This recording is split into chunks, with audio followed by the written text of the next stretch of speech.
Hi folks, welcome to the Paranormal Peep Show with myself, Andy Chaplin and Neil Geddes-Ward. Neil, how you been? I'm fine, Andy. How are you?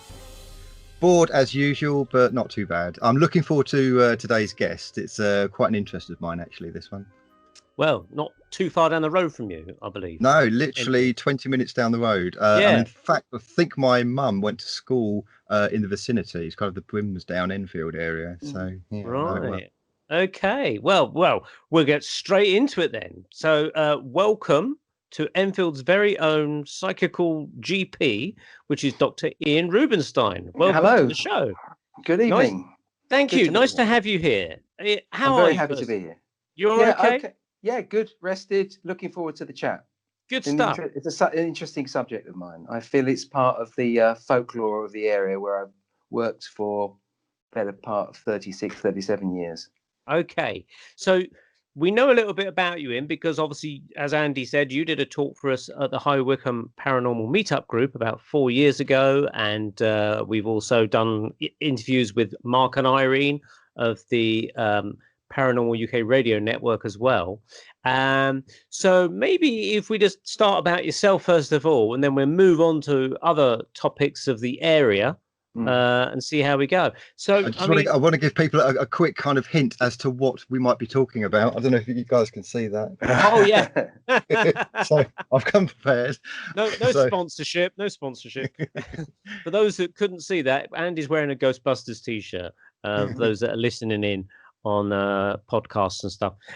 So Ian, I mean, you've got a bit of a psychic background, which is a very interesting take for a regular GP. Makes me wonder about all the GPs I've ever gone to see in my past. You know, do they think all this sort of stuff is rubbish, or do you think secretly they've got some thoughts about all this area? I mean, you're the guy to ask on that, I think. It's interesting because I'm very active on various Facebook groups for doctors, and there was a group called DoctorsNet UK. And I've always been very open about what happened to me in about 2003, because it was mind-blowing how I suddenly got a message from a patient that made me pursue psychic development. And then I started getting messages myself and all sorts of weird coincidences. It was a very wacky, wild ride for me, my family, my practice and my patients, to be honest. And it opened out my mind. And of course, me being me, I'm not frightened to talk about this. I'm quite upfront about it. I like to share my experiences because I think we're all in it together, basically. And I think if weird stuff is happening, then someone's got to talk about it, bear witness to it, and put it out there. And once you start talking to it amongst doctors, I mean, they're just like people. When you get them on their own, they'll admit they've had a few things, but no one wants to talk about it because everybody's afraid of looking stupid. But I'm not afraid of looking stupid because I work from the premise I probably am stupid, so it doesn't matter. And I would be happy to engage people and tell people what's happened to me. So I mean, not only did I start having the experience, I embraced it, and like I tend to do, I tend to sort of try and incorporate it in my work as a doctor. Fortunately, I'm blessed with partner. We're at a very busy practice in Enfield, North London, and I'm blessed with very good, open-minded partners who, whilst they wouldn't do what I'm doing, they're quite happy to let me pursue my interests as long as it's safe and not endangering patients. And obviously you've got to be professional. So I've managed to incorporate it as part of my life. My patients know that I sometimes get these odd messages that come through and weird things happen. And of course, once they know you're interested, they start to tell you their stories. So it's been a very interesting. It hit me when I was 48. I'm now 65. It's been a very, very interesting part of my career that I didn't really expect would happen. So yeah. When you say you kind of use it within your profession, is there anything kind of like that's state mandated telling you that you shouldn't do it? I mean, for instance, how do you do it? Do you slip in kind of like a couple of psychic things as you're giving a diagnosis? No, I don't use it for diagnosis. Okay. I mean, because I don't do healing either. I mean, I might do if you're a spiritualist. If you believe in spiritualism, you'd say, well, you have healing guides working with you anyway. I don't go there. But actually, one of the reasons why I don't go there is I'm not a believer, you see, I'm a seeker. So I still don't know. And there are other alternative explanations. I mean, so I'm looking for evidence. And the best way to get evidence is giving someone a message and see if it means anything. So to some extent, I'm trying to convince myself, I suppose. So whenever I end up giving a really good message, which is not all, I mean, I'm not the best medium in the world, believe me. There are way better. And I'm just, it's just something I do. It's not, obviously, I'm not a professional medium, but whenever you do end up giving a message that's evidential and useful, I think, my God, that's amazing. And that sort of makes me think, well, maybe there is. In fact, my patients tend to believe it more than I do. And they say, for God's sake, doc, why don't you just believe? The answer is because when you've trained in science and medicine, belief is not, it's not, okay, I believe I love my wife. I believe I'm a doctor. But in terms of believing evidence, it's not a matter of belief, because in science, what you do is you construct a hypothesis, then you try and knock it down. And all you're doing is reducing the level of uncertainty. But you never know. You only know what you don't know. You only know what isn't true. And so belief isn't really part of science. So right now, the hypothesis I'm working with is, probably spiritualists might have a point. We're certainly greater. I believe that enough's happened to me to believe that paranormal phenomena occur. And this spiritualist hypothesis is useful. It's not the only one, but it's certainly a framework within which one can work and develop. I think you always need a framework within which to do this sort of work, because it can be very destabilizing. I mean, when you start opening up to these psychic phenomena, you become a bit of a space cadet. I mean, I was the guy at parties drinking one hand, celery stick in the other, backing you into a corner saying, guess what happened to me, and they put it back, we all, it's called the space get phase. Eventually that goes away, but when this stuff happens to you, it completely knocks you for six. It's interesting. I mean, although I'm Jewish background, I'm not religious, but I the Jewish mysticism, the Kabbalah, which is, the magical system. In fact, I discovered that in fact, one of my partners is Jewish and very religious, and he was saying that actually, in the Jewish mystical tradition, you're not meant to even talk about this stuff or even study it until you're obviously a man, because it's a very patriarchal religion. But you have to be over the age of 40 and married with children. Oh wow! because they recognise that it's actually destabilising. Because I mean, I'm sure you've all met people who've gone off, slightly round. They're just going off in the distance. They slightly goes a little bit round the bend, and you can't quite reach them. I know, plenty of those. Exactly. So for me, I mean, I was established in my work. I had 2 kids. I had a wife who was very supportive. And when all this stuff started happening to me, which was like occasionally hearing voices that would give me evidential messages or really weird coincidences, I was in an environment where I could discuss it with people and talk about it. Even my patients, were very helpful. I had a couple of patients who knew about this stuff. One guy called Dave Godfrey, who actually was a healer, that was also former science teacher, and he gave me some really good advice. And his advice was, you need to join a psychic development circle, and you need to sort of pursue it. And I said, I'm not doing that. He said, well, if you don't, it can drive you nuts. And his advice was good advice, and eventually I did. And after a while, it all becomes normal, just something you do. So occasionally when I'm with patients, I'll pick up something, and of course, now most of my patients know what I do, and they can tell. They say, you get this look in your eye, doc. What are you picking up? I say, oh, okay. but sometimes it'll just happen, and no, obviously I say, look, I do get these notions. I don't know what they mean, but do you want me to share it with you? And they'll say, yeah. And I say, look, I don't know what it means, but it's for you to work out. let's work it together. And of course, with mental mediumship, you're not often hearing voices, you're often having images or symbolic things. And you say, well, what did that mean to you? And then I say, well, it means that. And there's a bit of a toing and froing. So it's not like platform mediumship, which is very difficult, where you're saying, I've got this and this and this and this. I mean, you can do that, but it's often more a one-to-one reading, so you could say it's a bit of mediumship, it's a bit of intuition, obviously quite a lot of cold reading as well, I'm sure. You're looking at people's body language. You can't get away from that. So it's an interesting and eclectic mix. And it's very useful for bereavement counselling. And it's I mean, this is not the place to tell it maybe, but I had some stunning experiences just even recently. Go for it. If you want to tell us, we'll be interested. Oh, well, I'll tell you one that's recent. I've got a patient, and she came to see me, and she's a dinner lady. She works at the school, and I know her really well, but I, just as a person, I don't know what her hobbies are.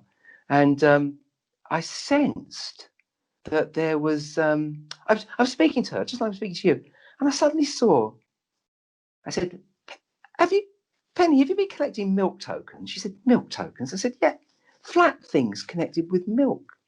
She said, no. I said, milk bottle tops. You remember the old milk bottle tops, like Blue Peter, the silver foil milk bottle tops? Have you been collecting? She said, yeah, I've been collecting milk bottle tops, but not the silver foil ones, plastic ones. I said, okay. I said, do you mind if we pursue this? She said, no, she's really into this stuff. I said, I've now got a lollipop lady, school crossing attendant, for if there's anybody here from the States listening. And they wear this white sort of mac, and they carry a stick with a stop children for crossing, because like a big lollipop. And she said, yeah, I can take that. And then I felt the presence of a lady, grey-haired lady, in about her 70s who'd passed. And I said, look, I think I can sense this woman around, and can you take her? But she's calling you a diamond, and she wants me to give you a red ribbon with a medal on it, and she wants you to put it around your neck, and she wants you to give you a kiss on the forehead. So I said, do you mind if I do that? So I said, I made mind putting this red ribbon and gold thing around that, and I gave her a kiss on the forehead, and she just said, oh my God, you couldn't possibly know that, because I didn't know what I was saying. I actually got recorded her on my phone, but she wouldn't want me to sort of broadcast it. But her look was a picture. So the story goes that she's a dinner lady at school, and one of her friends was a school teacher, the lady I described, who died recently. Now, this school teacher had a daughter who was a lollipop lady. And the lollipop lady's son was a disabled boy, and he had a wheelchair, but his wheelchair needed to be upgraded, but they didn't have the money for it. And the wheelchair firm said, as a sort of publicity stunt, if she could collect the weight of the wheelchair in plastic milk bottle tops, they would give him a new wheelchair. And just that day, she collected enough, and she'd got the right weight. Wow. Now, I mean, I don't know where that came from. Yeah. But that was absolutely stunning. And every so often I look at my phone, I thought, this actually happened. Now, that was stunning evidence for her, and it was stunning evidence for me. She just stood there saying, you couldn't possibly know that. And I stood there and said, no, I couldn't possibly know that. What, we just sat there like, my God, where did that come from? So and that's in the GP consultation. So, I mean, that's not normal, you see. And the other one recently, I got a patient called Vic, and he won't mind me telling this because I actually asked him. So Vic, this is where he actually saved the health service some money. Vic came to see me with a cough that wouldn't get better, and it was awful. And he's of the age where you do a chest X-ray and everything, and his cough wouldn't go away, and you think, well, this could be something serious. And he saw me, and he saw various partners at the surgery, and eventually been referred along with the suspected cancer pathway, and had all sorts of things done, CT scans, tubes down his throat, whatever. And this guy could not. The minute he started talking, he would start coughing. His life was misery. And he was actually in tears. And one day he came to see me, and he was in tears. And I said, well, hopefully they'll get to the bottom of it. Anyway, I knew that they hadn't, because I got the letters from the consultant, and I was dreading seeing him. And he came to see me, and he had his head in his hands. And I said, Vic, they haven't found anything. And he just cried. So I thought, well, what do I do? So I thought, okay, let's broaden it out a bit, because seemed to be barn door physical thing, but maybe there was a psychological component. So he said, Vic, did anything happen to you just before it happened, before you had your symptoms? And he said, no. I said, you know, because if you've had this for a year, what happened last year? He said, oh, come to think about it, my brother-in-law Ken died. And as he said it, I felt this whoosh, and I saw a row of miniature whiskey bottles. And now Vic, again, he knows. I said, Ken, I said, do you mind if I tell you what I'm sensing? He said, no, go ahead, Ian. I said, I've seen a row of miniature whiskey bottles. He said he used to collect miniature whiskey bottles. And as he said that, the minute he started, I made that link, more information started flowing through. So I was suddenly found myself in my head, looked like I was in a workshop. I could see engineering manuals and machinery I couldn't make sense of. And I knew that this guy, whoever I connected with, read a lot, but only read technical manuals. That's all he read. And that he was very good with his hands. And then I said, can you take that? He said, yes, my brother-in-law. He said, he makes, I'd never heard these heart spoons. I said, what heart spoons? He said, when they take hearts out of people for heart transplants, they have these spoons. And he makes the special ones for little babies when they're doing heart operations. I never heard of them. And he's the only one of the few guys in the country who makes them. And that was his specialty. Okay, great. Then I was transported into the guy's pub, and I could see him drinking. I could describe that. And then I saw this field, and it made no sense to me at all. I could see there was like a boundary with a ditch to the left, and there was a green expanse. There were little flags throughout the field. And I said, okay, Vic, I'm seeing this. What am I describing? And he just laughed. He said, there's no way you could know that. I said, what am I seeing? He said, you're seeing the golf course. And he said, he wanted his ashes scattered there. We weren't meant to, but we did it anyway. Okay. And he looked at me and said, that's amazing. Anyway, so I said, well, okay, Vic, I hope that helped. But I still felt I hadn't done much. Anyway, I said, well, come and see in a month's time. So a month's time he comes to see me, and he's fine. He said, he comes in smiling, because I was dreading seeing him because I thought he'd still be coughing. I said, how are you doing, Vic? He said, I'm cured. I said, what do you mean cured? He said, the minute you gave me that reading, he said, I felt this weight lifting from my chest. And within 3 days, the cough had gone completely, hasn't come back. And he hasn't come back since. So I've said, look, I mean, I've done this enough. I mean, when someone's psychologically upset over an incident, sometimes just talking about it evinces a cure, you know, because just if they're aware of what's causing it, it can cause a relief. I said, well, maybe I wasn't in touch with your brother, or maybe it was just that we got to the bottom of it. And he said, look, Ian, I don't care what you say. I think that you're in contact with it. And if you don't believe that, there's something wrong with you. So, I love the fact that the readee is trying to convince the medium. Yeah. Well, this is my thing. It was like that when I was developing, because all the people I was in circle with were sorry for me. They said the trouble with you is you're overeducated, and it's true. It's true. When you go on when you're trained in Western scientific materialism, it does affect the way you think. And one thing I actually learned from this is that for years I thought that when I gave an explanation to my patients, they knew what I was going on about. What I didn't realize was that unless you're, and this is not talking down to people, but unless you've been through the Western materialistic mindset of going to university, in my day, because now university is much more broad. In my day, it was a very small area. You had to do if you're doing medicine, it's like science A levels, it was really, really highly difficult to get into. You were channeled down a way of thinking, and most people don't think like that. And I don't actually think it's great. It's got its view. Science is wonderful and everything, but you have to accept there are other ways of thinking, and thinking in symbols and the narrative view, making a story of what your life's about is really, really important. And I think that's one of the problems that the Western mindset's got. That I think that's why people are railing against it, because never has science and medicine been so powerful, but never have people felt so disconnected from it. I think we're using it now. I mean, look at this, and this is all as a result of it. And I think it's because it's lost touch with the human side of it. Now, in medicine, of course, that's what you're doing. You're dealing with the science, but you're also dealing with the human side, and you get this dynamic tension. So I feel what I'm trying to do is to bring the two together. I think there's a bit of a different way that West versus East, for instance, do it. Yeah, So what I understand is that in Asia, India, and China, and Japan, etc., they have a more holistic approach. So they look at the whole body, and they look at the nutrition and the balance and everything. Whereas I think with Western, it's got like you've got one little problem. We'll zoom in on that problem and fix that problem. It's a reductionist approach. I mean, I'm lucky my wife's Indian.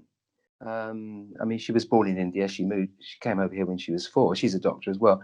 And when all this started happening with me, I mean, I know couples where someone went psychic and it split their relationship up. But in my case, my wife, I mean, she's very down to earth, and she believes more than me. But she's not. She doesn't want to train it. She says, "No, you go off and do it. It's fine. Are you sure? No, it's fine. It's real. Don't worry about it." So she was really, really supportive. I mean, I'm not sure about my kids. I mean, I've got 2 sons. One's now a GP himself, and the other one's actually has just done his PhD, and he's a researcher into machine learning. He did an internship at Google. He's in Germany. He's a clever boy. And when you're at Google, they invite people to come in. You can come in as a guest. And he was in Zurich. But he wouldn't let me in there, and I said, why not? He said, because I don't want to be known as the guy at Google with the weird dad. But actually, because you need to go in dressed as a wizard. You need a full Gandalf outfit with a staff. That'd be amazing. Well, I normally dress like that, you see. But actually, when he came to London, he got me in there. It's quite a nice place, actually. But me and my wife were the oldest people there, actually.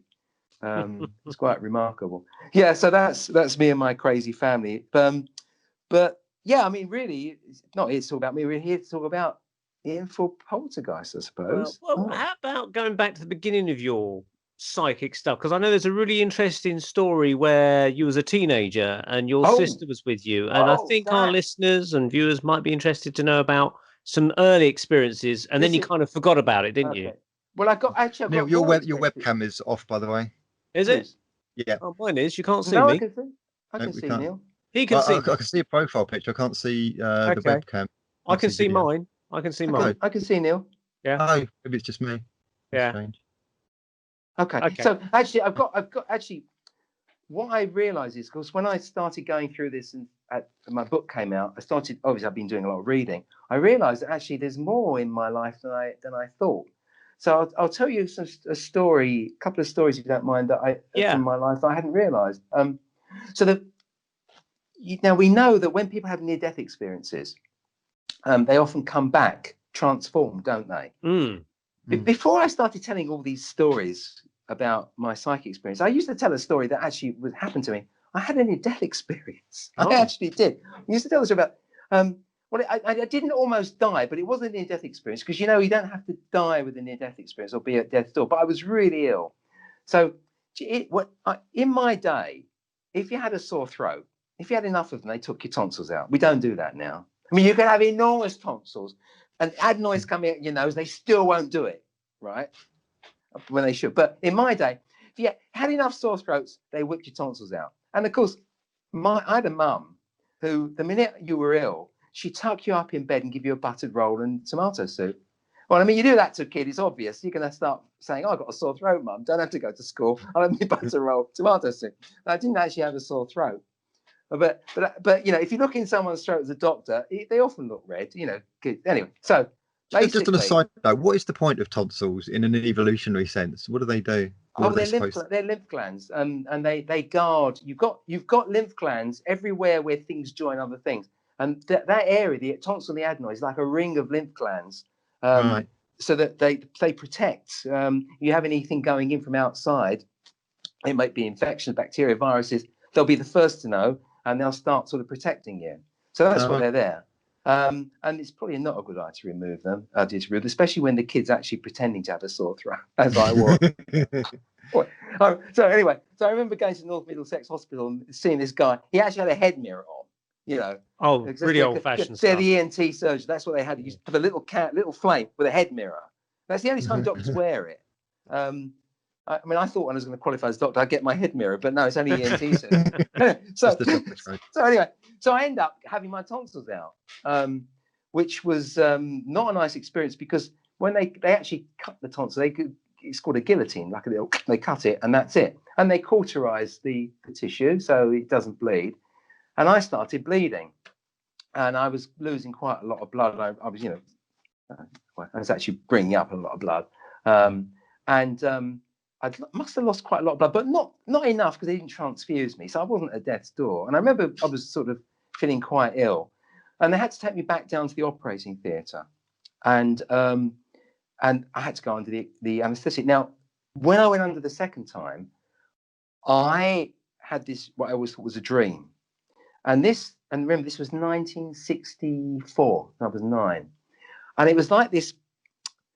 Have you ever seen molten glass being extruded and then twisted round when they make these vases? It was like this extrusion, like a very thick umbilical cord, but about that thick, from the center of my abdomen, was being extruded out. And it was twisting.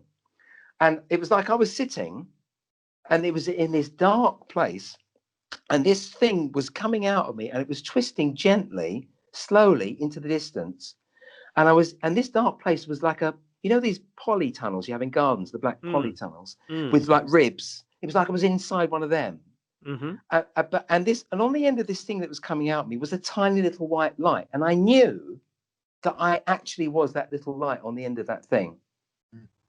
And that was nice. And then it just disappeared round the corner and I didn't know anything. And I always told that story. I didn't know what it meant. And of course, that was before the term near-death experience was coined. Now, I didn't have a being of light, but there were elements of it. A near-death experience doesn't have to have all the elements. I had the tunnel. I had this idea of moving, and certainly the idea that my true essence was actually a tiny little spark on the end of a stalk. Anyway, that's an interesting story. But the weird thing is this. That was at the North Middlesex Hospital. Segue, fast forward 14 years later, I was now a houseman, a doctor, working in the same hospital. And I was doing obstetrics and gynecology. And in those days, if a woman came in, say she just had a baby and there were bits of placenta left, in those days, you were this senior house officer on call. I mean, I was young. I was in my early 20s. You would just phone up the on-call anaesthetist, and the anaesthetist would anaesthetize a woman, and you'd just do a D&C. It was like a little suction tube with like a little scraper on it, and you just suck out all the content. Very simple, very easy to do. You'd have to book the theatre. So I phoned up the theatre booking clerk, and she said, "Oh, you can't use the main theatre, doc. It's being redecorated. You have to go to the old block." So she led me through to the old block when I got there, and it was around a few corners. And as I entered this operating theatre, I felt this most peculiar feeling. It was like, "Oh God, I've been here before." And I said, "Look, I've been here before." She said, "No, you couldn't have been." I said, "Yeah, I feel like I've been here before." She said, "No, you can't have been because this has been mothballed for about the last 10 years. It was the old paediatric ENT theatre. And that was the theatre I'd had my operation in." Now, the thing is, you say, well, you were there. Actually, I wasn't, because when they anaesthetize you, you're in a side ward. By the time you go into the theatre, and all operating theatres look the same, you're not going to remember that. You're out cold. So that was really interesting. I just thought it was a funny story. That's an interesting thing.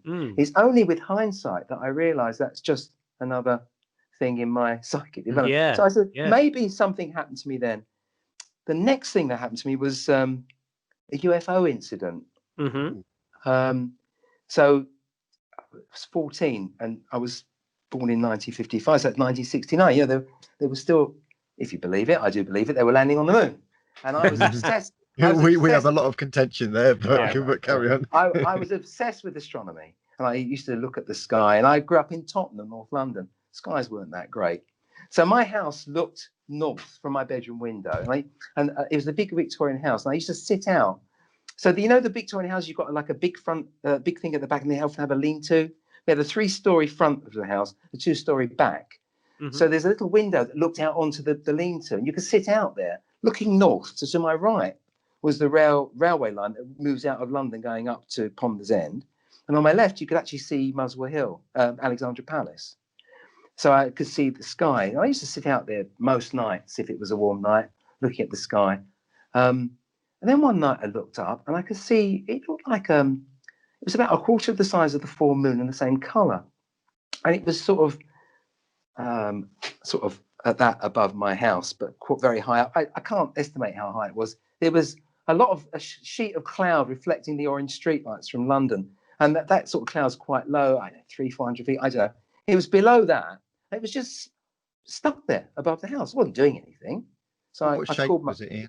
It was looked like a full moon, but if you looked at it, it almost looked like it was slightly pear shaped, like a toy balloon. Mhm. But it was reflecting this. It was exactly the same color as the full moon, but a quarter of the size.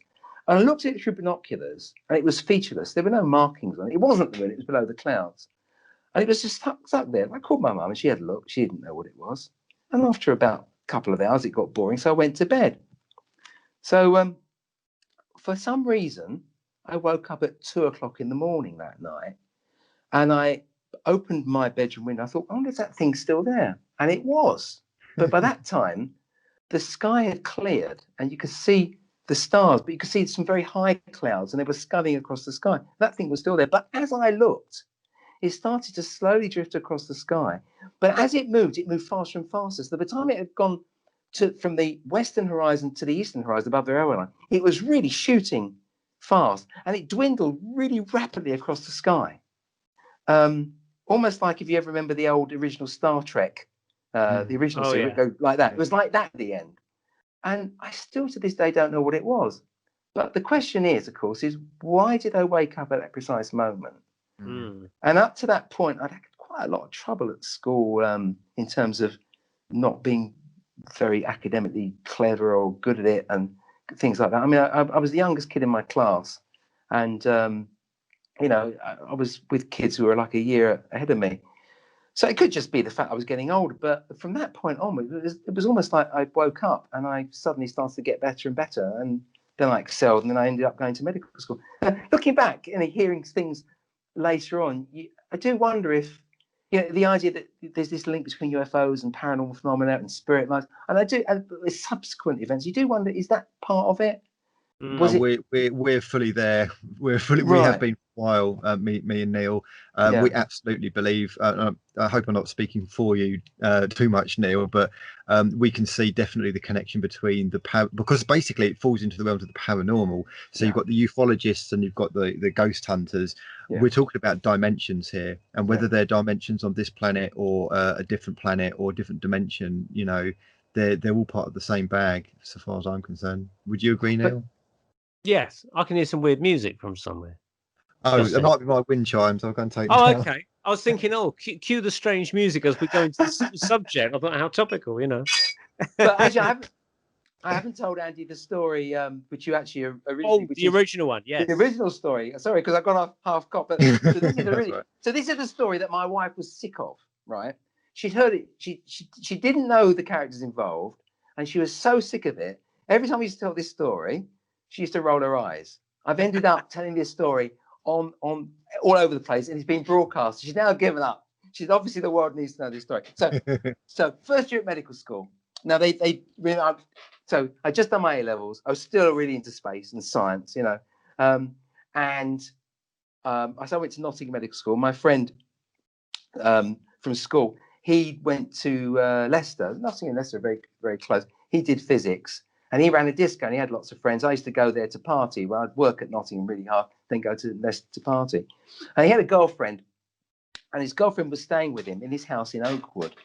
And me and my sister went round there. So his girlfriend, Felicity, she had long, dark hair. She was quite a nice looking girl. And they were sat next to each other, and I was sat with my sister. I was sitting opposite my friends, and my sister was sitting so she could see their profile in the front room of a 1930s house in Oakwood with a full electric light. We never took drugs. We never smoked anything. All we had was coffee. And we'd been drinking coffee. It was about midnight. And all of a sudden, the atmosphere changed. And we all said, the room's gone green. We didn't know what it meant, but it felt like the room had gone green. Then it cleared. And then suddenly, I look up at Felicity, and there's someone else there. There's this blonde-haired snow queen, blonde fringe, instead of waist-length dark hair, shoulder-length blonde hair, high cheekbones, and these piercing blue eyes looking right into my soul. And the curious thing was that she had very curiously distorted white lips, but very thick, as if they hadn't formed properly and coated with what looked like frosted lipstick. And I got this message in my, like, no, now you call it a download, but we're talking about 1974. That term didn't exist then, but it was like a download. In my head was immediately, I marked this, know there's more to life than meets the eye. One day you'll understand. And that message came into my mind, my sister started screaming at the top of her voice, and she was only 15 at the time. She was terrified. And she said, my God, can you see those lips? Can you see those lips? And I turned around to her and said, what, you've seen it too? And looked back, and Felicity was completely normal. Well, I burst into tears. Not that I was frightened, it was just I was overwhelmed with the emotion. My sister was screaming hysterically. And my friends looked at us like we were mad. And we had to tell them what had happened. They knew nothing about it. We jumped into my dad's car. It was now about 2 o'clock in the morning after we calmed down. Woke them up. You can imagine what they said. take your friends back home and come to bed. The next day, we phoned round my friends, and my friend Steve said, well, I don't know what it was, but my next door neighbour, a guy called Keith Hudson, is a medium. And maybe he'll know. So we went round to see Steve's house in Phillip Lane in Tottenham. And this rather strange guy who's 27, so he's a bit older than us, prematurely balding, Keith Hudson comes in and says, oh yeah, what you saw was a spirit guide. And he said, it's in the Bible. Like, that meant much to me, you know. And he looked at me, he said, Ian, you've got a lot of knowledge around you. You don't know you know it, but you will one day. And I thought, I bet he says that to everyone. Mm-hmm. Mind you, I was a medical student, so obviously, you know, just on my A-levels, he would say that. But anyway, so I didn't know what to make of it. And he showed me his little Spiritualist National Handbook guide, Transfiguration Phenomena. I thought, well, you know, I don't believe in spirits. Yeah, okay, something happened. Maybe it was a hallucination, but hang on, if it's a hallucination, how come my sister saw it? That means telepathy is real. That's not in the textbooks either. Very difficult. So, you know, I shoved it to one side and just told the story of itself. And it was a good story. I mean, I trot it out. So I stopped telling my near-death story. I had Felicity's face story, because, you know, these things are nice to tell people. I actually told it to a couple of patients, which they found quite interesting. Well, funnily enough, when I started having my paranormal phenomena, my wife noticed that there was a guy giving a talk at the local spiritualist church, and my patient Dave had already told me that I should go to a spiritualist church to join a circle. And she said, well, this Keith Hudson, he's giving a talk at the local spiritualist church, a demonstration of clairvoyance. He's taking a service, in other words. We ought to go. She said, is that the guy you saw with Felicity's face? I said, yeah. She said, well, why don't we go? So we went. And I hadn't seen him for 27 years, actually. And I looked different. I mean, I had a beard in those days when I was a teenager, and dark, long, curly hair. I mean, look at me now. It's terrible. That's what age does to you. And because I'm actually unrecognizable. So I sat cowering at the back of this really weird place, a spiritualist church. I don't want to go to these places. Which one was it of interest? Because I might know Beacon it. of Light in Enfield. Oh, I know. Yeah, I do know it. Yeah. Lovely place. Absolutely lovely. I mean, I sat in circle there for a while as well. And then, so Keith gets up and he starts giving everyone messages. And he comes to me and he says, sir, you have a lot of knowledge around you. You don't know you know it, but you will very soon. They're telling me you're going to write a book about it. I thought, well, that's similar to the message you gave me when I was a teenager. He must say it to everyone. Actually, he doesn't. And he didn't recognize me. And how we established contact was the president of the church stood up and said, Mr. Hudson doesn't drive. Can anyone give me a lift back to Walthamstow? So I stood up and said, and sort of bound up to the front and said, yeah, but only if he comes out to my house and has a cup of tea first. And he sort of stepped back because he thought, you know, you do get a lot of nutters at these places. I said, Keith, it's me, Ian, you know, Ian Rubenstein. I said, what, the doctor? I said, yeah. He said, oh, I was talking about you the other day. So he came back to my place. He had a cup of tea. He sat by the back door smoking, because I realised that mediums tend to smoke like chain smoking. And I took him back to Walthamstow, and he showed me around his church. He said, look, he said, you don't have to be a spiritualist. We run the largest open circle in North London. And if you want to sit in, you can just sit in and, you know, and see what you do. I thought, well, as it's Keith, I'll go. So I did. And that's how I started training as a medium. And that's when the really interesting stuff started happening. So, but that's another story. Anyway, so over the years, my patients know that I'm interested in all this stuff.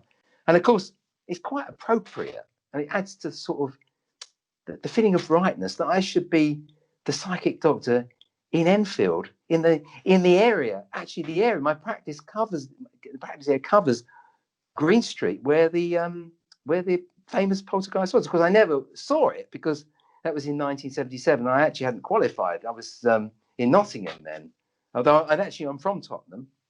So I'm from the area. I mean, I obviously heard about it. Because once people realised that I was interested, then patients started coming in and telling me about their experiences with the poltergeist. So should I tell you a few? Absolutely, please do. Okay, so I've got a patient called Roy. He's left the practice now. Lovely guy. And Roy ran the used cooker shop opposite my surgery. So it was a domestic appliance which they refurbish and resell. So you'd go to a surgery and you see all these ovens and fridges outside, and and he ran that shop. And I'd looked after Roy for ages. And when he heard that I was interested in this, he said, Ian, you ever heard about the Enfield Poltergeist? I said, yeah. He said, I saw it. I said, what do you mean I saw it? What do you mean you saw it? He said, well, I used to pick up someone from the house every so often and take them out. Yeah, I think he used to work either with Peggy, or I suppose it would have been Peggy Hodgson or something. Someone who lived in the house. He'd go in there and pick them up. And he'd normally wait outside. And one day, no, it couldn't have been Peggy, because Peggy said they're not ready yet. There was someone who was staying there who collected. And she said, oh, so-and-so's not ready yet. Why don't you come and have a cup of tea? So he did. He sat down on a little single settee, and Peggy came in and put the cup and saucer on the arm, and she left the room. And he said the thing lifted up, sailed gracefully across the room, and smashed into the wall. And he said, Doc, you've never seen anyone run as fast as I did in your life. He said, I couldn't wait to get out of that place. So the interesting thing is that he told this story for years. And Roy is he likes deep sea diving. And of course, the place to do that is in Sri Lanka. And I don't know if you remember Arthur C. Clarke. Clarke's that's Strange where World. he went and lived. Yeah. So and Roy actually had a house by the coast in Sri Lanka that actually got swept away in the tsunami, actually. Okay. So he was telling this story to a cab driver in Colombo. And the cab driver said, oh, you must meet Arthur. I'll tell Arthur about this. So Arthur C. Clarke got to hear about it, and he told it to Arthur C. Clarke. And he came back with a photo of him and his wife, either side of Arthur C. Clarke. So he was very proud of that. And I have absolutely no doubt. I mean, there's no way that man was lying, right? I mean, really, it's a good story. So, yes, that's one of the stories, yeah. So there's a lot of controversy, because obviously the girls admitted that they were faking part of it, but that's not to say that there weren't other real things going on. But of course, it does muddy the waters, and the skeptics would just say, well, the girls are faking it, so end of story. But we obviously don't think that is the end of the story. No. I mean, I don't know if I've got a book here, actually. I got it down. It was given to me because I remember the Ghost Club, and Alan Murdy very kindly forwarded me a copy of this because he knows I'm interested in, I live in Enfield. This is a very good book, The Enfield Poltergeist Tapes. This is from Maurice Gross's tapes. Maurice Gross was the researcher. Now, I met Maurice. Another story. Now, look, as far as I was concerned, I was a perfectly ordinary GP, and then someone picked me up by the scruff of the neck and said, oi, look at this. And I'd be catapulted in this weird world. I mean, I'd obviously heard about the Enfield Poltergeist, but I was in the gym one day, and there was a guy there who was a GP who worked with my wife. And he said, oh, Ian, I hear you're into all this weird stuff. I said, yeah. He said, my patient's Maurice Gross. Would you like to meet him? So I said, yeah, can you arrange it? He said, well, I'll have a chat with him. And if he wants to speak to you, I'll give you his number. So he phoned me up and said, yeah, Maurice will speak to you. So I phoned up Maurice Gross, and he said, as you're a GP in Enfield, you're interested in it, why don't you come round to my house? We'll have a chat, and I'll play you the tapes. So I did. So, all of a sudden I was in this weird world. I was meeting like Maurice Gross, for God's sake. What was all this about? So he was a lovely guy, very tiny man, short. He took me into his house. I met his wife, Betty. She was doing some baking. I had chocolate biscuits, and we sat in his front room. And he told me the story of how he became a psychic investigator. And unfortunately, it was from the death of his daughter, Janet. Janet had just finished her degree at Cardiff, and she was coming back on a motorcycle and was killed in a motorcycle accident. And Morris got what he thought was a sign from her. He saw a rainbow at a particular moment with a rainstorm that, when he told it to me, it didn't mean a lot to me, but it obviously had a profound effect on Morris, as these things do, because often they're very personal. And it made him think that she was trying to contact him. So he researched it and realized that the Society for Psychical Research was worth going to. And he went there. And it so happens that, of course, at the moment he joined, then someone had reported, I think from the Daily Mirror, that there was a problem going on, and that the SPR had been alerted to what was going on in Enfield. So he joined. He went there and witnessed all the phenomena. So anyway, I spoke to Morris, and we had a lovely conversation. He played me the tapes, and Morris hadn't just witnessed the Enfield Poltergeist. He was head of the Spontaneous Phenomena Committee, I think it's called. Yeah, the people that burn. Is that right? Spontaneous No. Spontaneous phenomena is spontaneous psychic. So they don't adhere to one hypothesis, which is the spirit hypothesis. It could be psychokinesis. So it's spontaneous phenomena. And he said, look, whatever's going on is definitely real. He's seen it. He said, I've seen enough poltergeists in my time. It's not just the Enfield. I've investigated loads of them. And I said, well, what do you think is going on? He said, I think the best way of thinking about it is like this. He said, this wasn't told to him. This was told to him by a Romany lady he knew. He was speaking to about it. And he basically said, think of the energy of these adolescent girls, often, or boys, disturbed adolescents. They've got a lot of energy. And this energy sort of is like, can be used for all sorts of things. It's like a psychic energy, psychological energy. And it's like an energy football. And then maybe some discarnate entities come along, they start kicking around and they start using it. And that's what it is. So it's a bit of them doing it, the kids, but also a bit of the others. In fact, what you're talking about is actually spontaneous physical mediumship, which is what I think you'd now call it. In other words, there's enough energy. The energies are they're open to it. They're undeveloped physical mediums because there's a lot of energy. So some of the stuff they could do, some of the stuff they do by trickery because, they're kids and why not? And then, of course, there's a long history of mediums doing trickery. We'll talk about that in a minute. A lot of the very most famous mediums actually were caught out. I mean, not even Colin Fry. Gary Mannion recently, famous one. Eusapia Palladino, who was a very famous. How did Gary Mannion get caught out? Infrared cameras. Infrared camera. Infrared camera. What did he say? Well, I don't know. I think he's still doing his stuff. I saw it actually. I saw the videos, and then I saw a posting online from him. Basically, it was at this place in Kent. I've been to maybe once or twice. The in Ashridge in Kent. Yes, tree, the something tree. It's called Banyan tree. Banyan tree. It's like a spiritual centre where they do demonstrations of mediumship and stuff like that. Now, I didn't see Gary Mannion myself at this thing, but I know of the people. I don't know them, but I know the people that run it. And I believe they had some suspicions about this Gary Mannion. He supposedly does psychic surgery. Again, I've never seen him do that, but I was invited to go and see him one time, and I just never got round to it. I said, no, I'll go to my GP instead. I'll do it. So basically, the next I heard about this psychic surgeon, Gary Mannion, was when he was exposed, and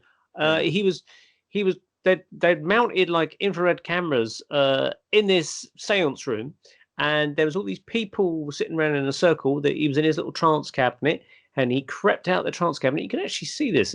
Oh my god! It's the gall to do it. He's going round and he's touching people on the back of their heads, and he's quietly taking off his shirt and then running it over their heads so they can feel some clothes, things like that. It's all in complete darkness, of course.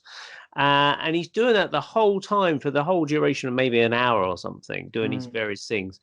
And then they basically said, look, here we go. You've been exposed. And they played him the tape. So he went back online through his YouTube channel and said, I was directed to do this by the By spirit. spirit.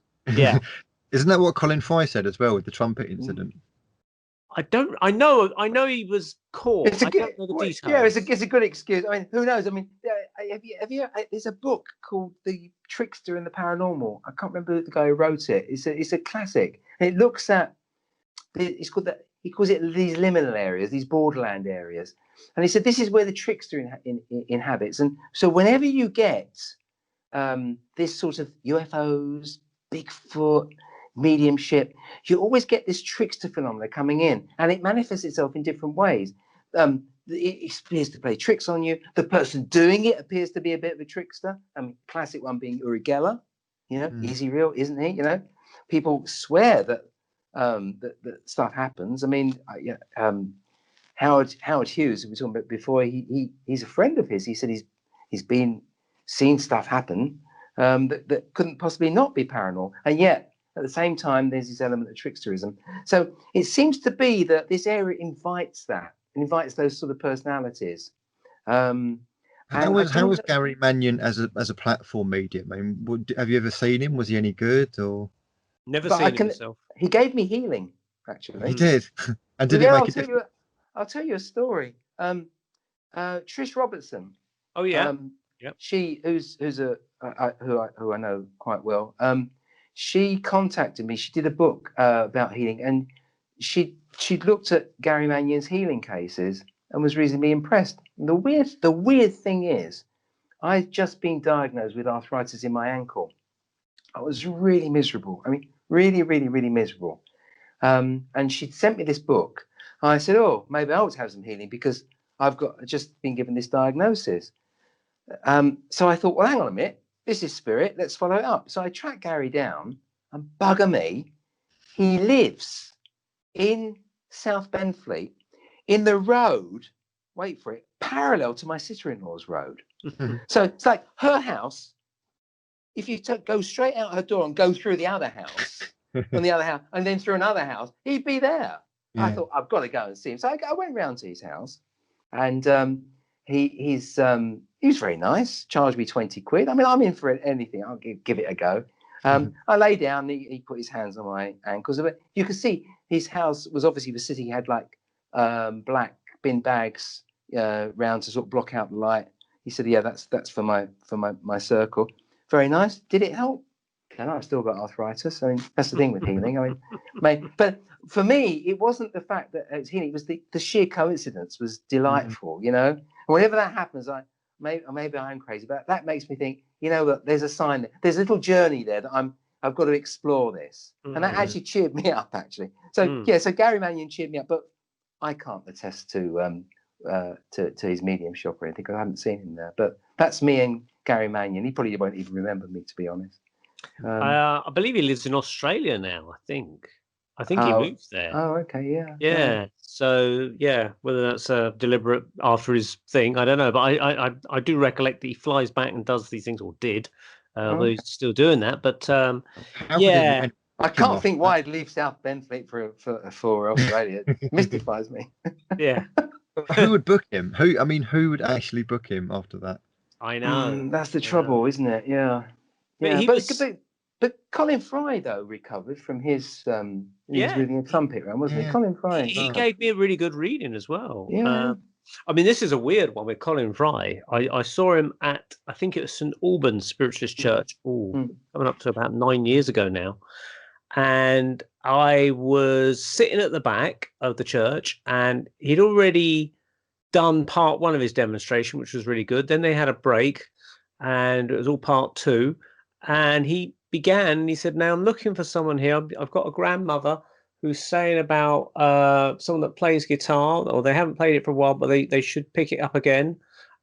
She doesn't like the music, but she says you're very talented at it." And he's going around, who used to play the guitar? And he's pointing, who used to play the guitar and might be considering starting it up again. And this lady put up her hand, and she'd already had a reading in part one. And he goes, no, it's not you.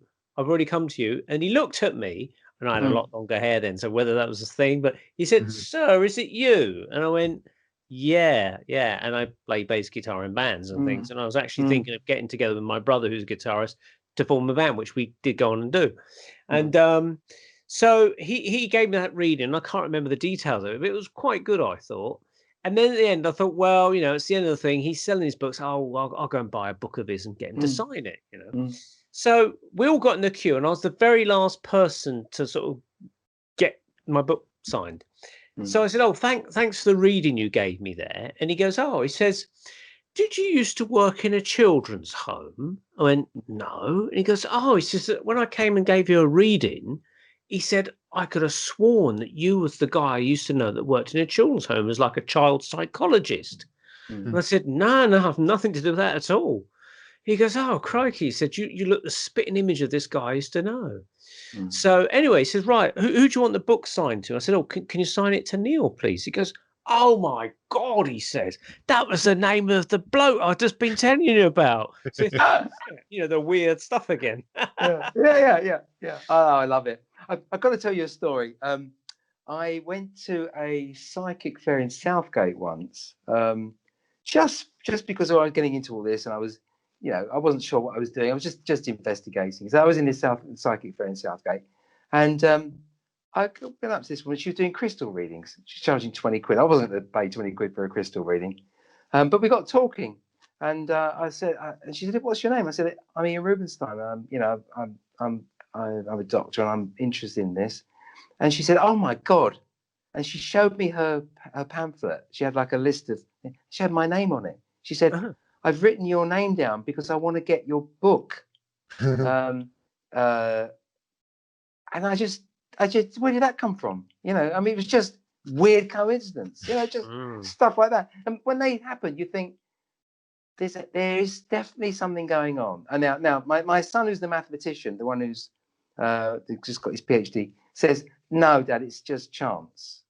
And there's quite a divide within the kind of the scientific community and the spiritual community, as you're blatantly aware. But interestingly, I mean, I actually run psychic fairs myself, more commercial based within kind of pub settings and things like that. So we get not so much spiritual people, but we get kind of all walks of life coming in, including doctors and nurses. And they do come from the medical profession. They do have readings with us, and they do believe it. And sometimes I have chats with them, and I say, you've obviously come. I won't ask your background medically, but obviously you do work in that area. And how do you kind of like balance between the spiritual side and the medically trained side? And they just said they just compartmentalize it. That's our learning, that's how we've done it, that's the medical stuff, but also I've had weird stuff happen as well, and that's in a different compartment kind of thing. That's kind of how they've explained it to me. And I don't know if you've ever seen shows called Haunted Hospitals on Sky or anything like that. No, I haven't seen no. Fascinating. Absolutely fascinating. Well, every you work in a hospital, the nurses, because they're with people, they always got stories to tell you. Because they're hanging around the place. It is rife. I would say almost every hospital, especially the old one, would have some kind of story going on. I write about that in my book, actually. About the doctors rushing to a resus, and they saw this person lying on. That's right. I remember. It's a good one. It's a really good story, and then we'll go for a break. So what it was, I was at someone's 50th birthday party in the summer. Was all camping around the campfire, and this lady whose birthday it was says, "Come on, Neil, tell us some of your stories." So I said, "Oh, okay then." So I told a few spooky stories. And this girl, who I didn't know, but she was a friend of the lady I was with, said, "Oh, I'm a nurse, but I don't normally tell people about this. But as you've just said it, I'll talk about it." And she said that she works at this hospital somewhere on the south coast. I'm assuming it's Southampton Hospital, but I could be wrong. But it doesn't really matter which hospital it is. And she said that I wouldn't have believed it, but she goes, "I do believe it because I know the doctors that it happened to, and I know they wouldn't give me any bullshit," sort of thing. And she said that basically you got all the really sick patients that are on life support machines on one floor, close to death, etc., all on monitors and alarms and everything. And on the floor above, you've got the doctors and their medical assistants, and they got pagers and things. And then when they're paged, someone's crashed or something on the floor below, and they've got to go down the stairs, and try and resuscitate him in some way. So instead of taking the lift, they're running down the stairs. This doctor and his 2 medical assistants are rushing down the stairs, and they come past this patient who's in a gown, sitting on the stairs, crouched over, in pain, going, "Oh, my stomach hurts, my stomach hurts." And they said, what are you doing here? And all this girl kept saying was, "My stomach hurts." And they said, "Well, you shouldn't be here. You should be in bed. Look, we've got to go and help someone. We'll send someone back to you to help you, okay? So stay there and we'll send someone back for you." So they carry on rushing into this ward where they got to resuscitate this patient. There is the patient that got resuscitated, and it's exactly the same girl they saw on the stairs a few seconds earlier, and she was dead on the gurney thing. And of course they went back there and she wasn't there.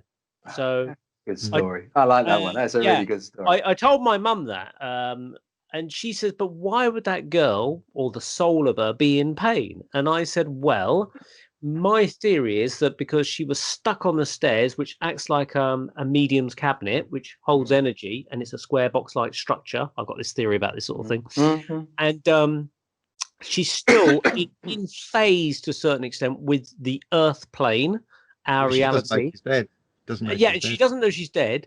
And I think her cord, which you described in your near-death experience, has snapped, and she's feeling the pain of that psychologically, a bit like the psychological cough, if you like. And she's feeling it, and that's why she's holding her stomach. And that's why she can be seen and heard by the doctors. And then after a while, she's taken away somewhere, spirit guides or friends take her to the next dimension. And then all is good, we hope. So yeah, that's what happened. So that's a good story. I like that. Yeah. Ian, have you ever been to Hertford Hospital? No. Okay, so Hertford is up the road, obviously up the A10, more near my way. And I used to know a friend in Army Cadets whose mum was a nurse that used to work at Hertford Hospital. It's quite an old hospital, probably goes back to the 1800s, maybe 1700s.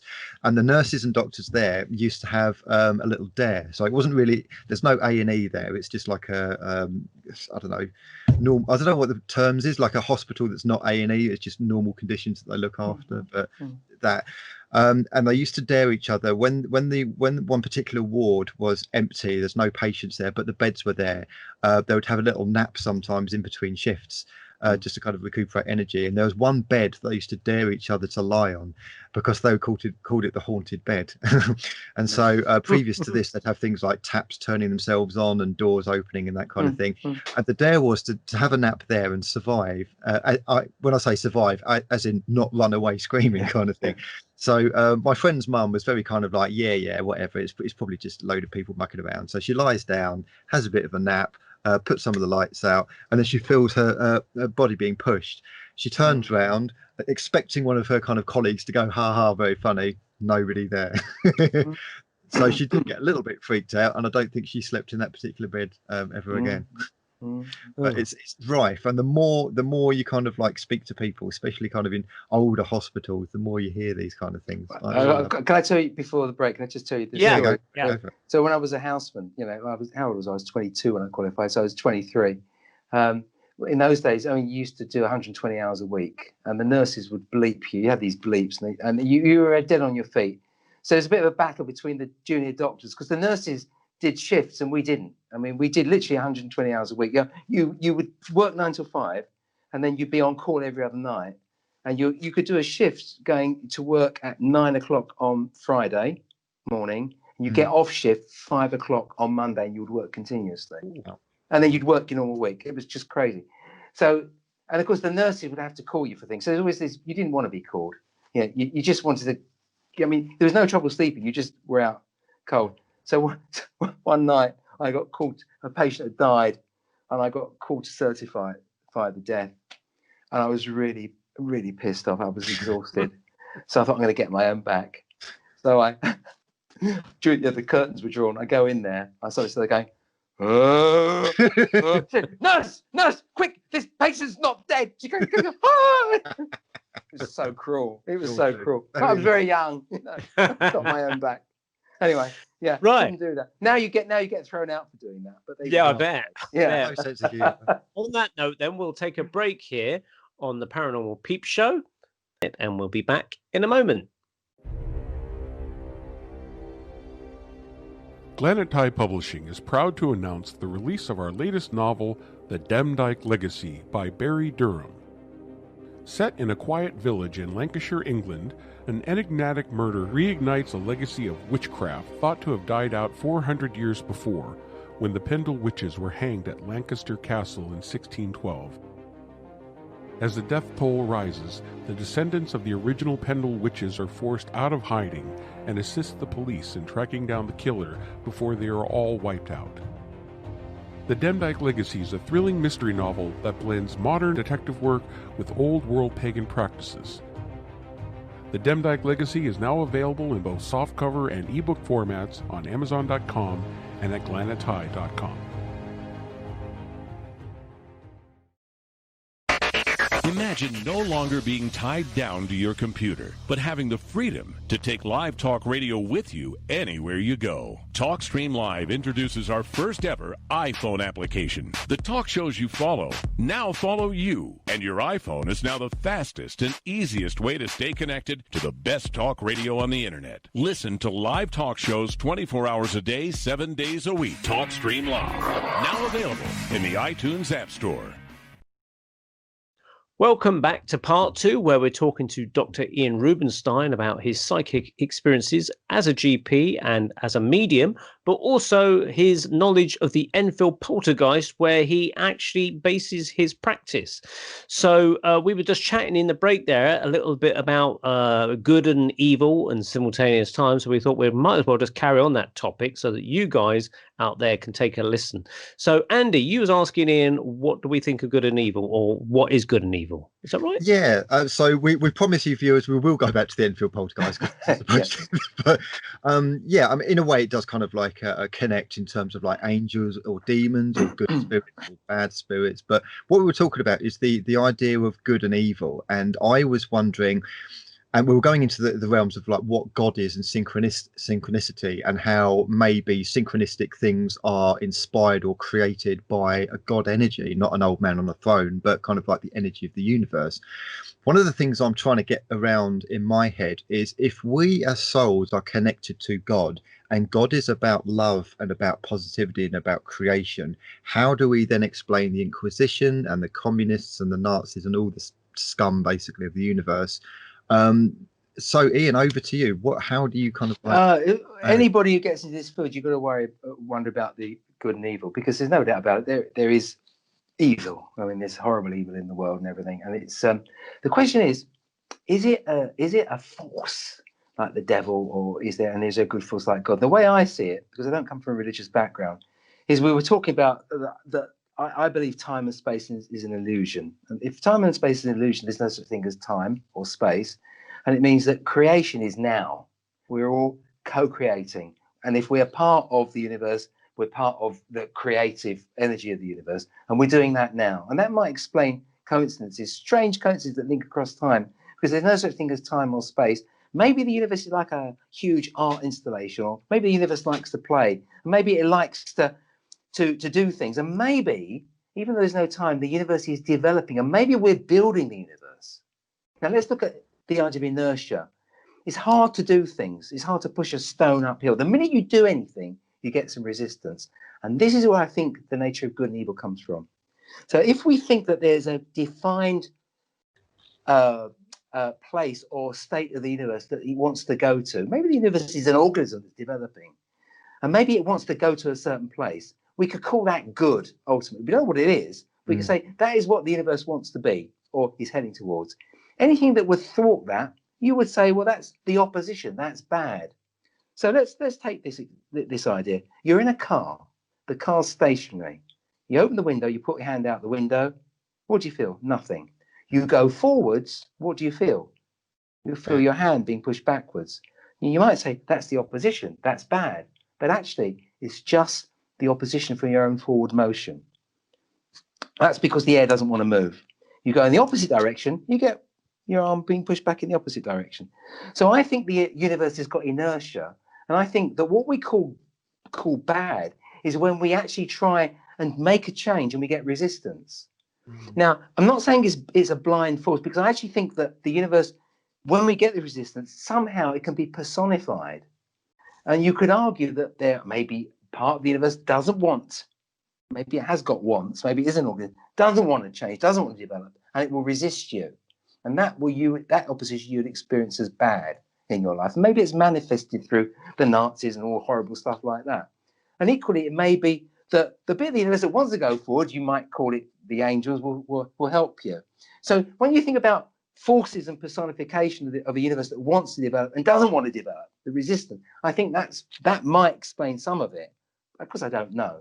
It's just my semi-scientific sounding way of saying, yeah, there is good and evil. But it makes sense to me because, if you don't do anything, you never experience anything. If you don't make a change, you won't experience any opposition. It's when you start to make a change or experience opposition, that's when you start to experience opposition. I mean, so one thing I've noticed in my life, that once you begin to develop in any sphere, you come up against some opposition. Mm-hmm. Now, if you're doing bad stuff, you'll get opposition from the good guys. Yeah. So it works both ways. So it's inertia. Once the universe is in a state, it doesn't want to change in either direction. Mm. So, and the dynamic tension is between which way does the universe want to develop? Is it in one direction, or does it not change? Does it want to go back to the place where it came from? Are you a fan of the Matrix, Ian? Sorry?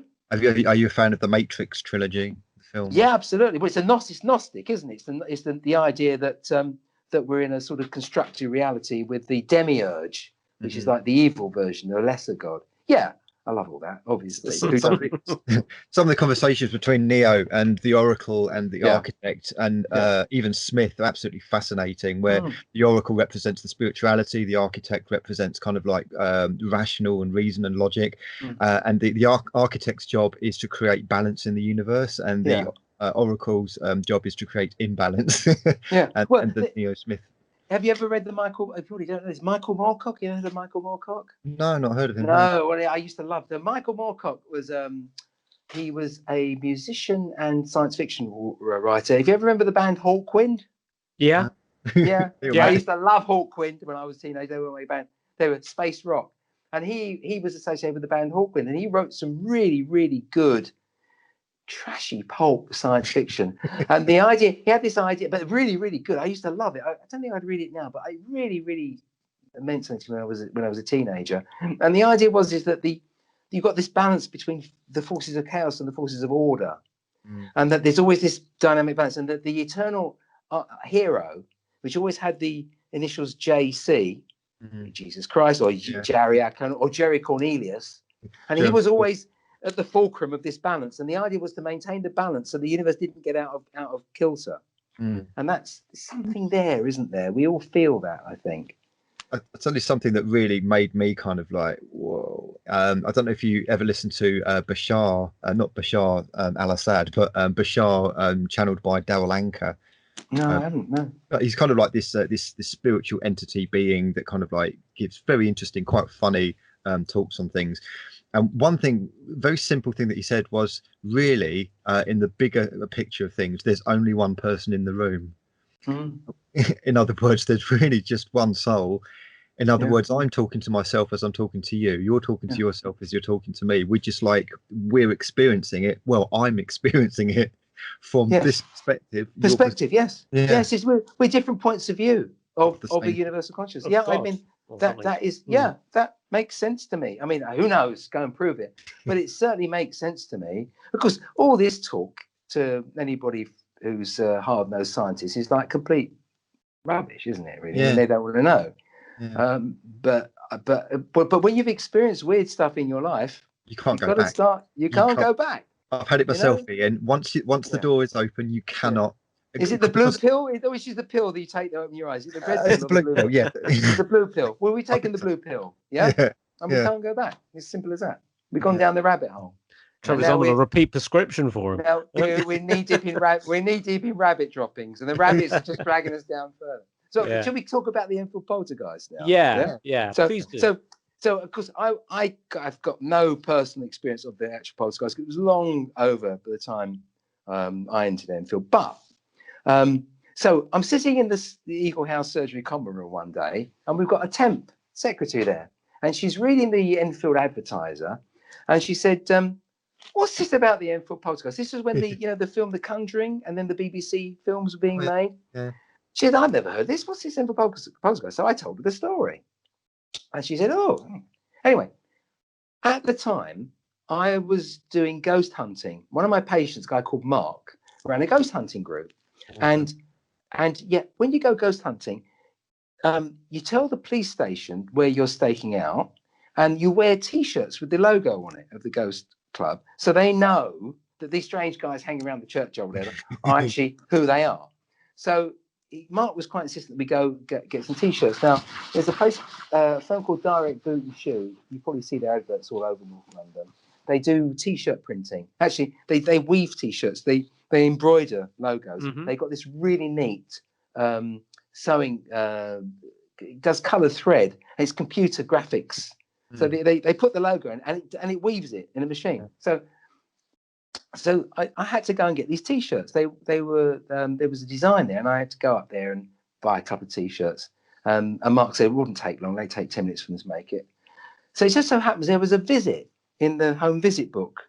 I just had a chat about the Enfield Poltergeist. Went downstairs, looked in the home visit book. Oh, there's a guy called Derek. He's just had an operation. He's recovering. He wants you to give him a signal and have a look at him. I thought I'll go around there because it's right by Direct Boot and Shoe. So I thought, well, I'll go up, park outside Direct Boot and Shoe, get my T-shirt, then pop in and see Derek and sort him out. So I go into the shop. But it took about an hour for them to do the T-shirts. So I knocked on Derek's door. I said, I'm sorry I'm late, Derek, but I was in Direct Boot and Shoe. He said, what are you getting? I said, I'm getting some T-shirts.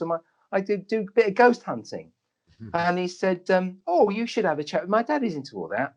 So, yeah, after I spoke to Derek and given him his sick note and everything, his dad, Terry, had come over. Derek just had an operation. Terry and Derek's mum had come over from Spain. They lived in Spain. They come over to look after him. It was a lovely guy. And I said to Terry, I went down, I said, look, to give this prescription, get it from the chemist, Derek, you'll make him feel better. And Derek said, you're into ghost hunting. I said, how come? He said, I am the son of the Enfield Poltergeist. I thought, and I knew, hello, this is it. We're off on a jaunt now because, you know, that's a coincidence, isn't it? Yeah. So I said, I've just been talking about that. I said, what happened?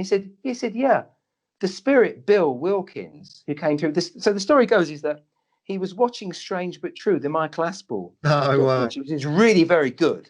And I say that I rate that as the best documentary on it. And he suddenly realised that in it they said that someone had said that he was a relative of the spirit of the man who died in the house. And he realised that it was the house that he grew up in, and that the spirit was called Bill. His dad was called Bill.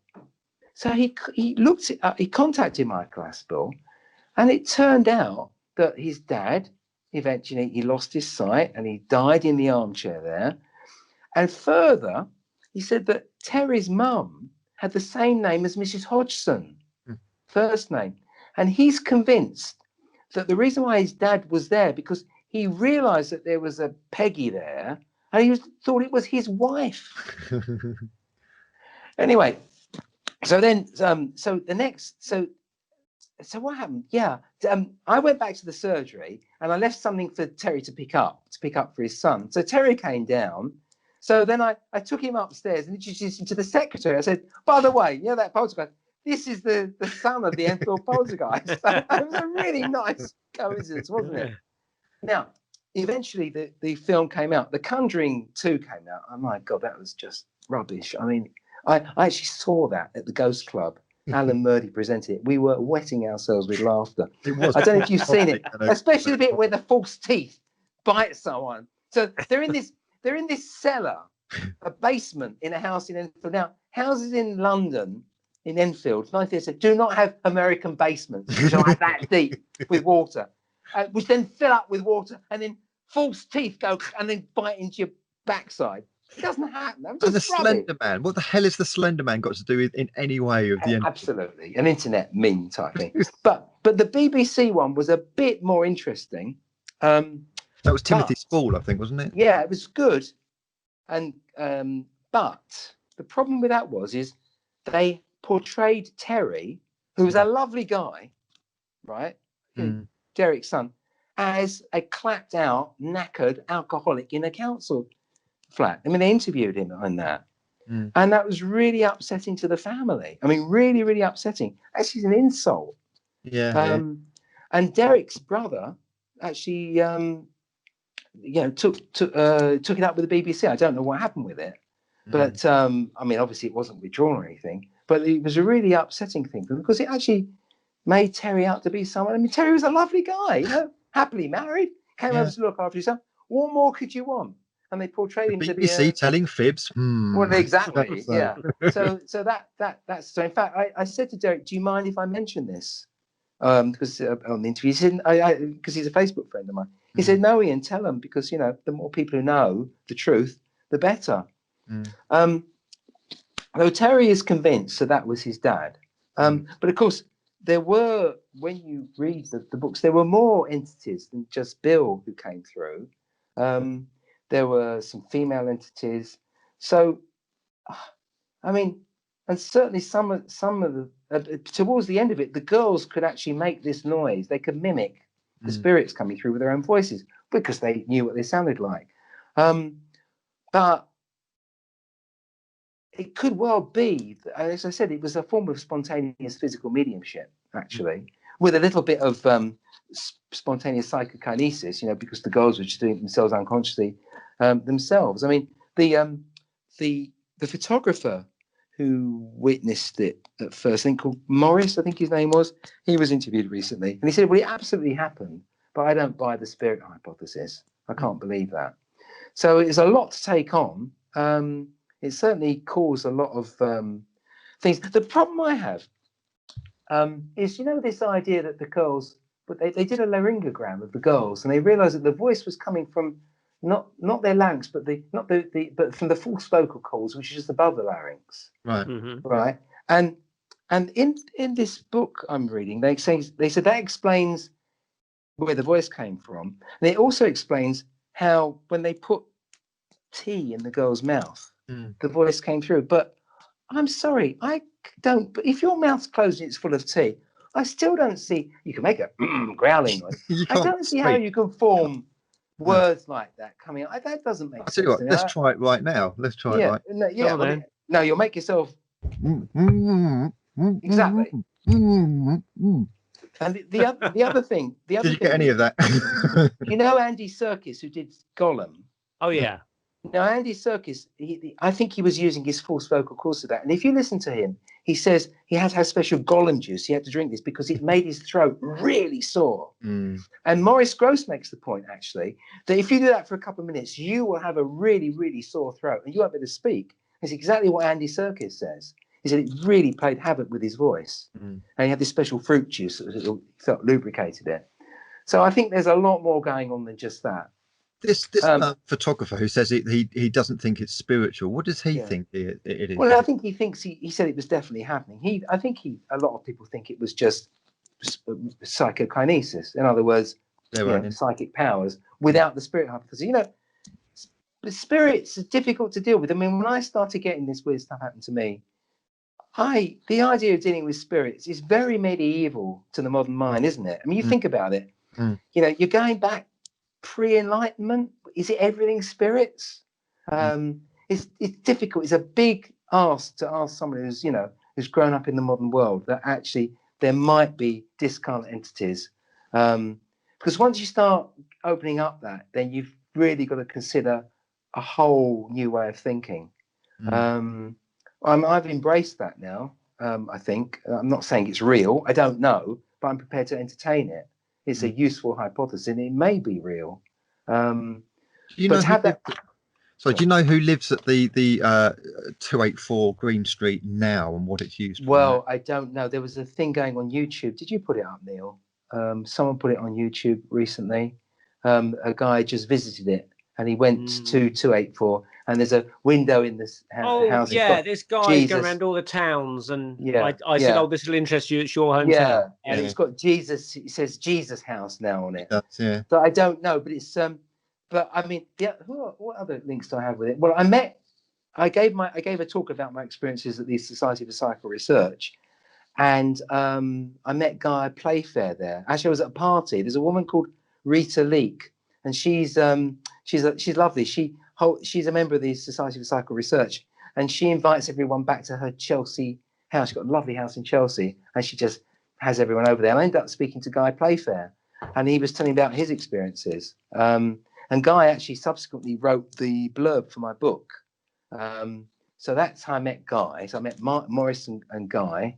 The last thing Maurice Gross said to me, I thanked him for he gave me about an hour and a half, 2 hours of his time. And I remember standing outside his front door, shook his hand, and he grasped my hand. He said, Ian.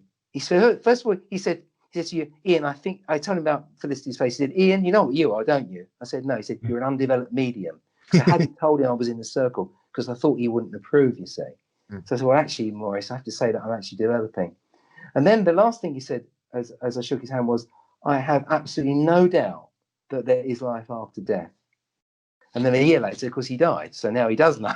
He was a lovely guy, very, very nice. The Mark, the guy who ran this, my patient who ran the ghost club I told you about, knows PC Heaps, the woman WPC. Yeah.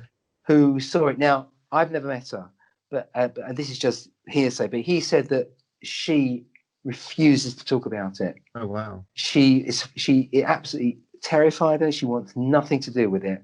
She's absolutely convinced it was real. And the other thing I know is that one of my patients' families was related to the lollipop lady there's a zebra crossing outside the house. Then there's a school on the other side. And the lollipop lady saw, I think, the woman, one of the girls levitating, and saw a cushion, a pillow on the roof. Wow. And now I never met her, but I met her relatives, and they said, "Oh yeah," she said, "Yeah, she always went on about that. She absolutely believes it happened." And I had one of my Helen was one of my secretaries, lived not next door but very close, and she was a young girl when it was happening. She said there are all sorts of noises coming from the house. She said, everybody knew the house was haunted. So it was well known for being the real deal. How long did it last? I think it started at the end of August 1977, and I think after about a year it started to die down. And I think there were bits and pieces. I think after a couple of years it had more or less stopped. I think that the phenomena followed Janet at school as well. And she spent some time in the Maudsley Hospital being psychiatrically evaluated, and they said there's nothing wrong with her. And things calmed down a bit when she came out. But I think some stuff still happened in the house even when she wasn't there. Right. Which is very interesting. So you talk about the focus, but how come she wasn't there? Some stuff happened. Certainly it followed her to school. And poltergeists can follow people. Before lockdown, I used to attend meetings at the Ghost Club very regularly. Have you heard of the Ghost Club? I think I've heard you mention it. Yeah, I've never so been the Ghost there. Club is the oldest paranormal research society in the world. It was founded by, I think, Charles Dickens and those. It was a Victorian gentleman's club for telling ghost stories. It was very popular in Victorian days. And over the years, it had some very famous people associated with it. And eventually, they'd go out on ghost hunts and everything and tell stories. And it's waxed and waned, but the traditions kept on going. And Alan Murdy now runs it. He's actually a barrister. He's a lovely guy. He writes in 14 Times, very good articles, 14 Times. He's very, very knowledgeable. And he invited me to give a talk about my experiences there. And they offered to pay me. I said, well, I tell you what, don't pay me. Make me a lifetime honorary member of the Ghost Club. so me and my wife, we go there. And it's really nice. Before lockdown, we'd go. We haven't been since, obviously. And one of the guys there actually joined it because he had a poltergeist in his flat. Now, I'm not going to mention his name because he might not want me to say it. But this guy is in his early 70s, trained as a physicist, but then became a writer, quite an avant-garde writer. He gave me one of his books to read, did my head in. It's very literary. I mean, if it's more than 5 words in a sentence, I can't read it, But I said, I couldn't read your book, but anyway. But now he joined the Ghost Club because he was in his he lives in a flat in Bloomsbury, and when he moved into the flat, he realised that the neighbours were at loggerheads, and they were all accusing each other of making noises and banging on walls. Mm. And he kept out of it. Then he was lying on his bed one day, and he had a shirt on a hanger on the handle of his wardrobe, like you do before you put it in the wardrobe. He was lying down. He said, I saw the hanger lift up, come off the hanger, and then it was thrown to the floor. He said, the minute I saw that, two things happened. First of all, I realized all the physics I knew was wrong. And secondly, it hit him that what was going on was actually a poltergeist. And it suddenly made sense, because all these noises and bangs were going on. And he calls it George. But he doesn't want the Ghost Club to do an investigation there, because one of the neighbours is quite delicate and suffers from depression, and he doesn't want to upset them. And he's been told quite right that if you don't give it the energy, eventually it will die down. So he's hoping it will die down. He says he's got used to it now, but he said, interesting enough, he went to stay with his nephew in Cornwall once, and the phenomenon followed him there. That's interesting. So, and he's not a teenager. Now, you could argue that he's quite open to this, because, he was a physicist who then gave up physics and started writing avant-garde literature. He's obviously not a closed-minded mind. But he said there was, like, he was in his hotel room. So he's in the room staying with his nephew, and there was this loud bang, like a gunshot. And that's exactly what would happen in his flat. So there you go, just another story. That's not the Enfield Poltergeist, though. Yeah, it's got a connection. There's a question of what is it, and is it location based, or is it person based, or is it both? Well, they say a ghost is a haunted place and the poltergeist is a haunted person. Yeah. So I suppose in the case of that guy, that figures. There's a friend of mine actually, whose mum used to teach the girls, the Enfield Poltergeist girls, whatever primary school they went to. Now, she said apparently they were a little odd, but that's all she really divulged. Well, I expect they're shaken by their experience. I mean, really, you can't come out really normal after that. Well, the fact the family did have problems. I think the father had been in Claybury Hospital with mental problems. That was an old mental hospital, psychiatric hospital. There were Billy and Johnny, weren't there? I think one of the Billy was. I think Johnny had been sent to a home boarding school because he had difficulties. Not surprising if you've got a father who's not well. And I think Billy, the younger boy, had a very bad speech impediment. So there was obviously a lot of difficulties in the family, but you often find that psychic phenomena occur when there are difficulties. They happened in my own life. I mean, I was going through a difficult time with my mum and dad. I actually fell out with them at the time, and my sister. And that's what started the energy released from that, I think, was spent up in my family. And I think that's actually what precipitated my opening. It's called a Kundalini experience, isn't it? The idea, you heard of that? I've heard of Kundalini, but I didn't realise it was an experience trigger. Well, Kundalini is often experienced with sexual awakening, but actually it's a Hindu concept. The idea is you've got this energy at the base of the spine, which is viewed as a coiled serpent.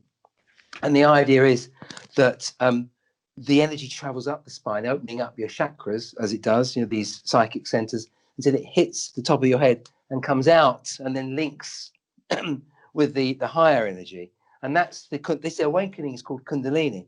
It's often as your chakras open, the chakras being psychic centers that have various sort of things linked with them, this being communications chakra, this being your third eye, this being the link to spirit, this being your love center, this being your intuition center, and a couple of others. And as they start to work, then you start to have psychic experience. So certainly when you're developing as a medium, you use this model. It may or may not be real, but it's a very useful model. The idea is that when you talk about opening up to spirit, literally what you're actually doing in your mind is opening up your chakras, which all sounds a bit, oh yes, it's my chakras. My chakras. Oh, misaligned. I never thought that I'd be saying this, 65-year-old doctor at the my professor saying, oh, it's me chakras. But there you are. It's a bugger. That's what life does to you, right? So that's so you use that. So the Kundalini experience can be quite devastating if it's not handled properly. As I said, it can be destabilizing. I mean, I had my own Kundalini experience. And I guess you could say that the family were dealing with this sort of rather disturbing energy. Did you have poltergeist stuff as this was going on? Pardon? Did you have poltergeist activity as your Kundalini was being activated? No. So in my case, I started to hear. So it started when a patient started to give me a message. So when I had all this problem in my family, I realized that my family had a problem going to my grandfather, the one I never met. He was my mother's grandfather, and he was a baker in the East End, and he was a bit of a gambler. He used to take the money out the till, put it on the horses. So that caused problems in the family. And I realized that the problems I had with my mum and dad, my cousins had similar problems. And because with my GP hat on, looking at how the dynamics of families, I realized we had a family problem. So, and because I was really upset after falling out with my family, basically my wife and I had been booted out of my cozy little family, my mum and dad and my sister. And basically I realized that this was a similar problem that my cousins had. I had quite a large family. And I interviewed my cousins, my uncles and aunts, and I traced it down to my maternal grandfather, who I'd never met. And I was thinking about that. And then one day, this patient came into my room at the end of the surgery. He was late. And he looked at me and said, "Sorry, Doc, I've got this man here. He's the grandfather you never met. And he wants to speak to you." And I thought he was mad. But as I'd been thinking about my grandfather and that Keith, my dear patient Keith, who's now my friend, Keith Bishop, had this message, I listened to it. And the message was, he told me everything that was going on in my family, and then said that you should be listening to spirit. I thought he was mad. I didn't even know what listening to spirit meant. And he said, "You're like a man on the edge of a cliff, Doc. Take a leap of faith on that cliff. Don't worry, they'll catch you." I said, "Who?" He said, "The spirits." I said, "You're mad." And after that happened, I started. One of the things that happened was I walked into my room one day, and as I left my room to go on a home visit, which was within walking distance, so I put my car keys on the desk because I walked to the patient. I felt a blow to the back of my neck and heard a voice saying, "Pick up your keys or they're going to get stolen," which I ignored. And when I came back, my keys had been stolen, and it caused me no end of trouble. Stuff like that, just weird stuff. But it was benign and it was helpful, because it would have been even more if I'd have listened. But I got there in the end, And ultimately, because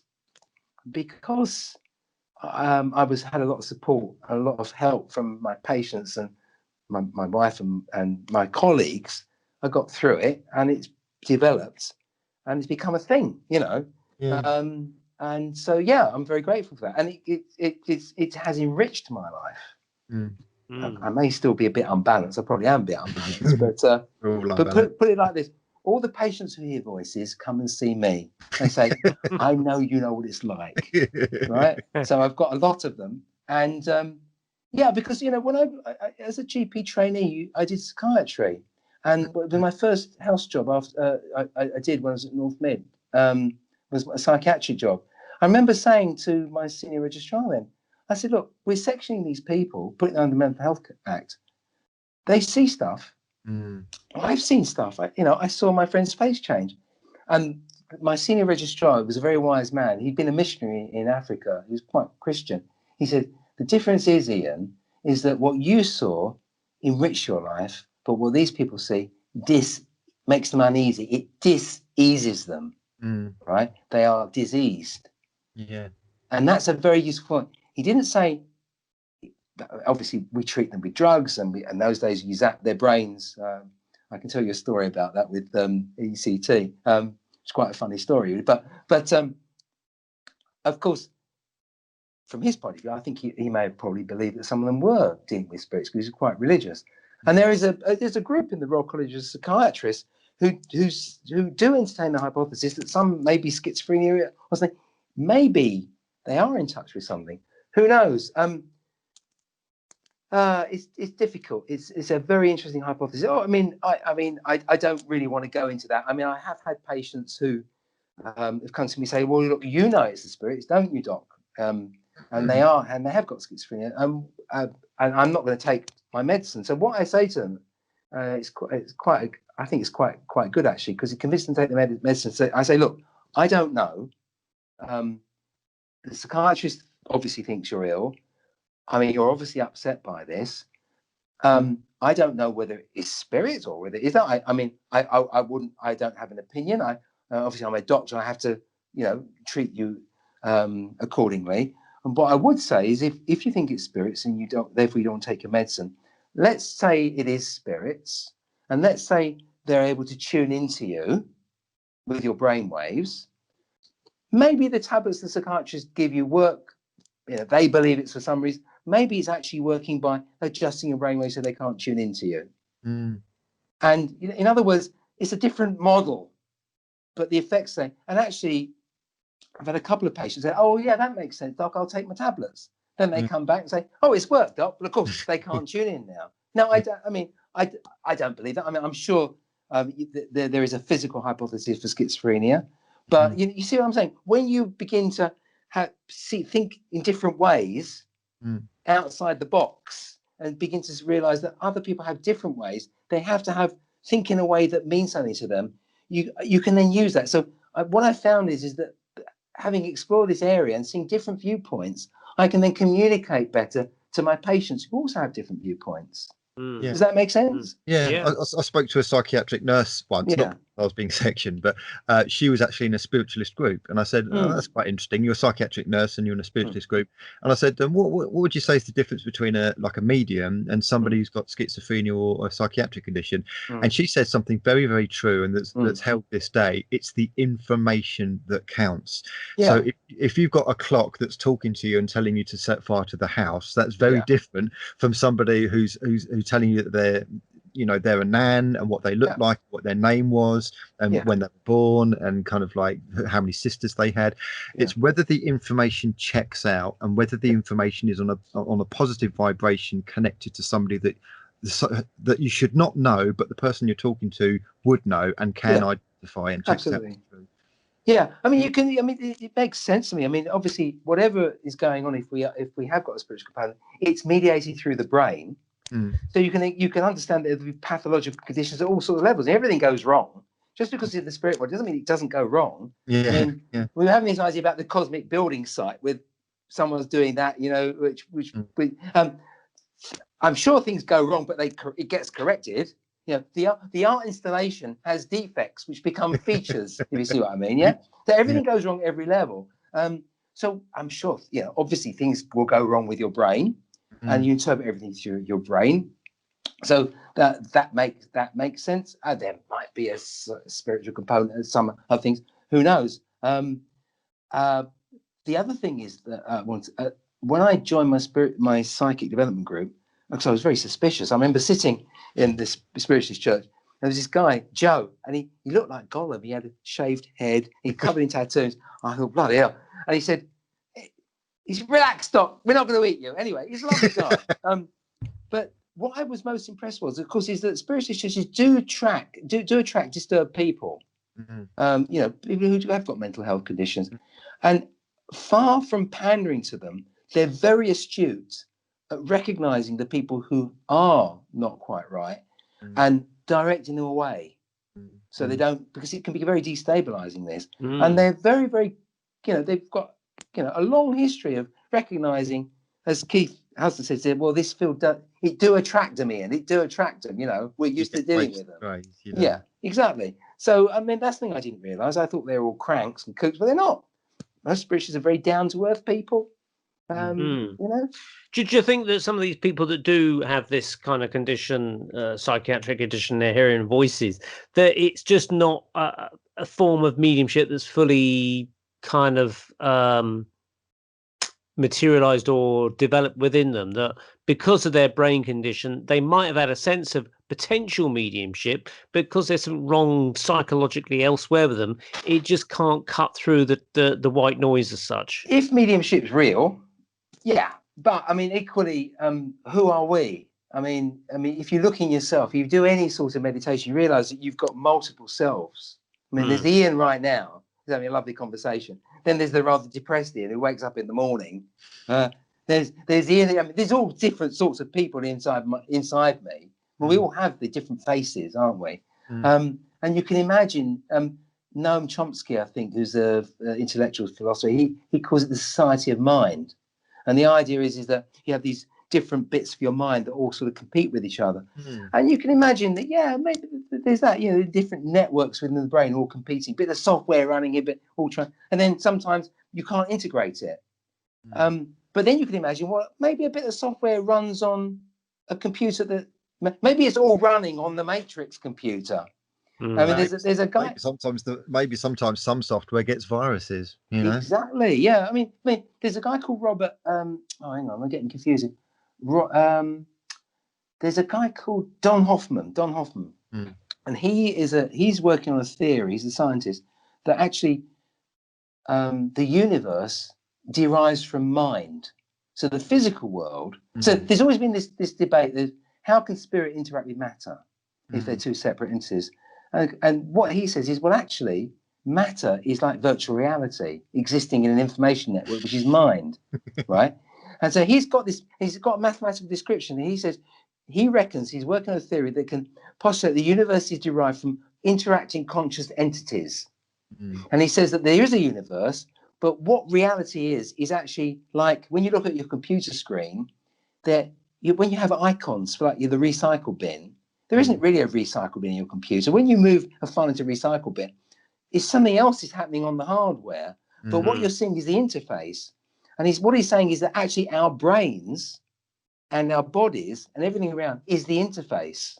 So we don't know who we are. The hologram as such. Yeah, but we are not. It's not us.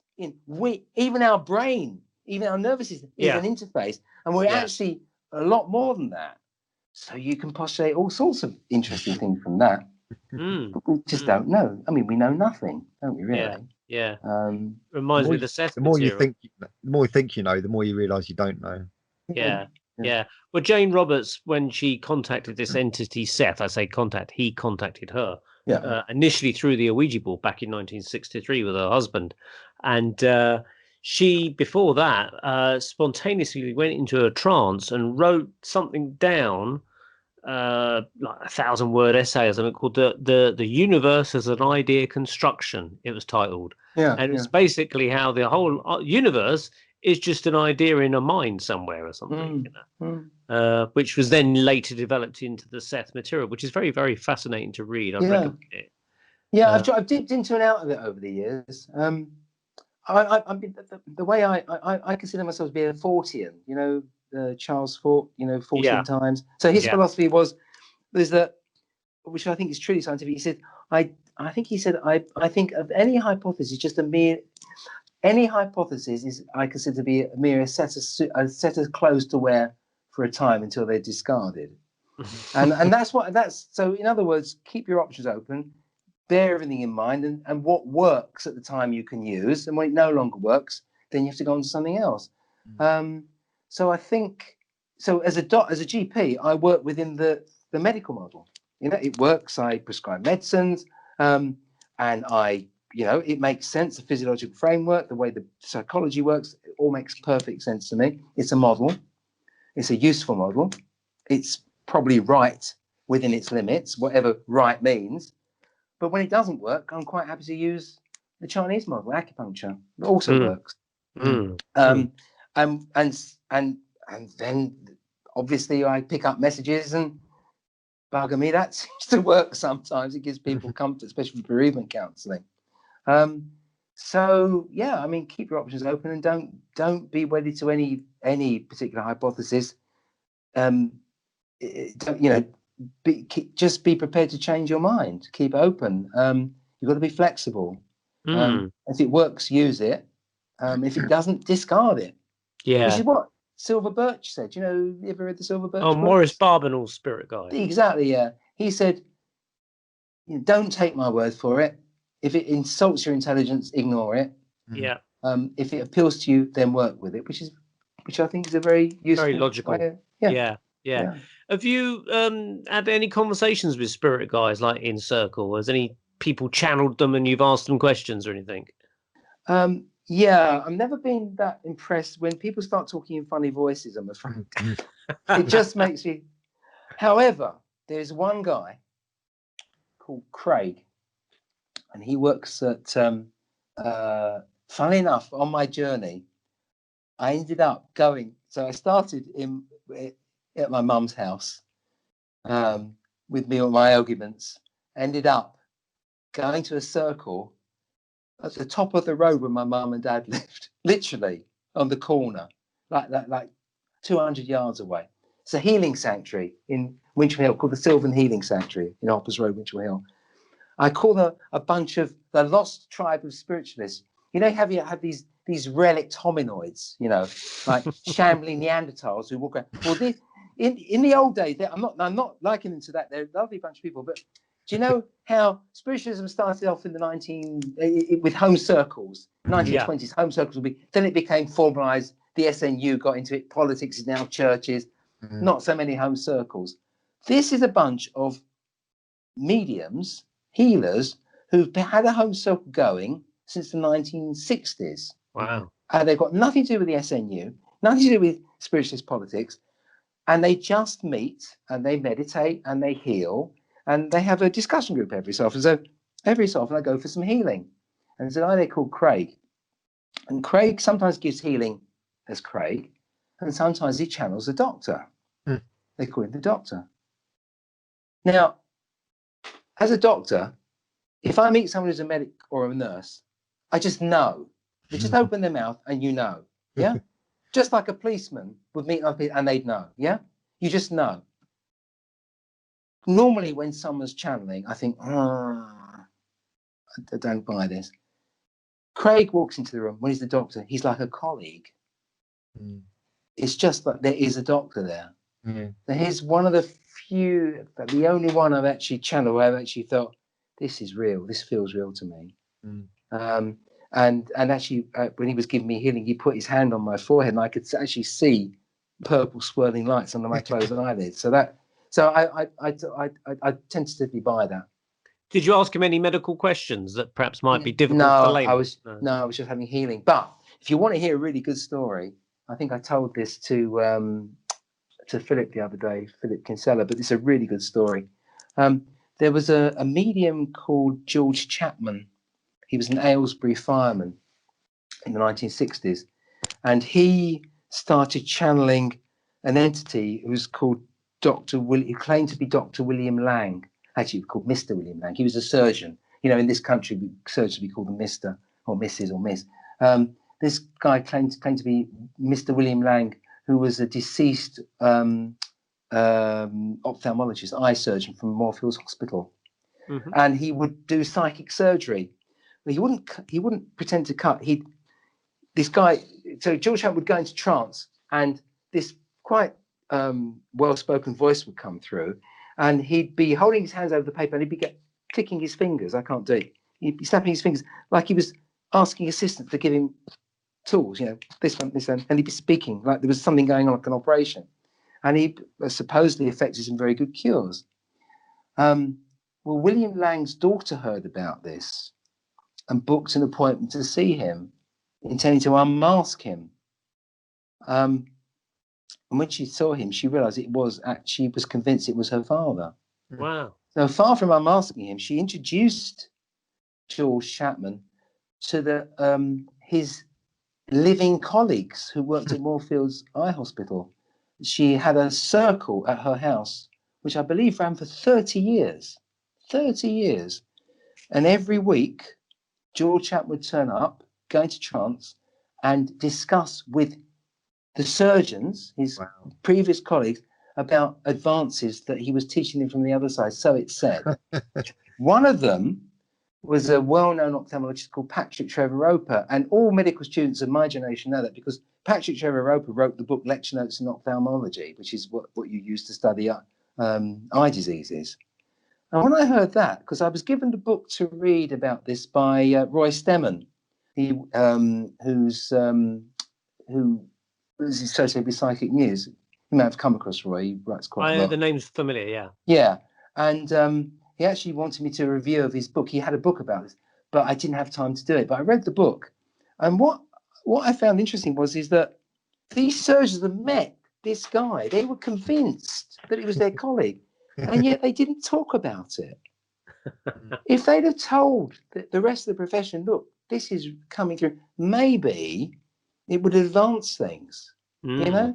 Because it's obvious that there are doctors who've done this. And I know historically there are lots of doctors involved with this, but they hadn't really embraced it. So, so I suppose that I'm just one of a whole lot of doctors who've done this, but I haven't ever had any information from spirit guides, apart from my own spirit guide, of course, which I get all sorts of things told about, which is because I don't know if he's real or not.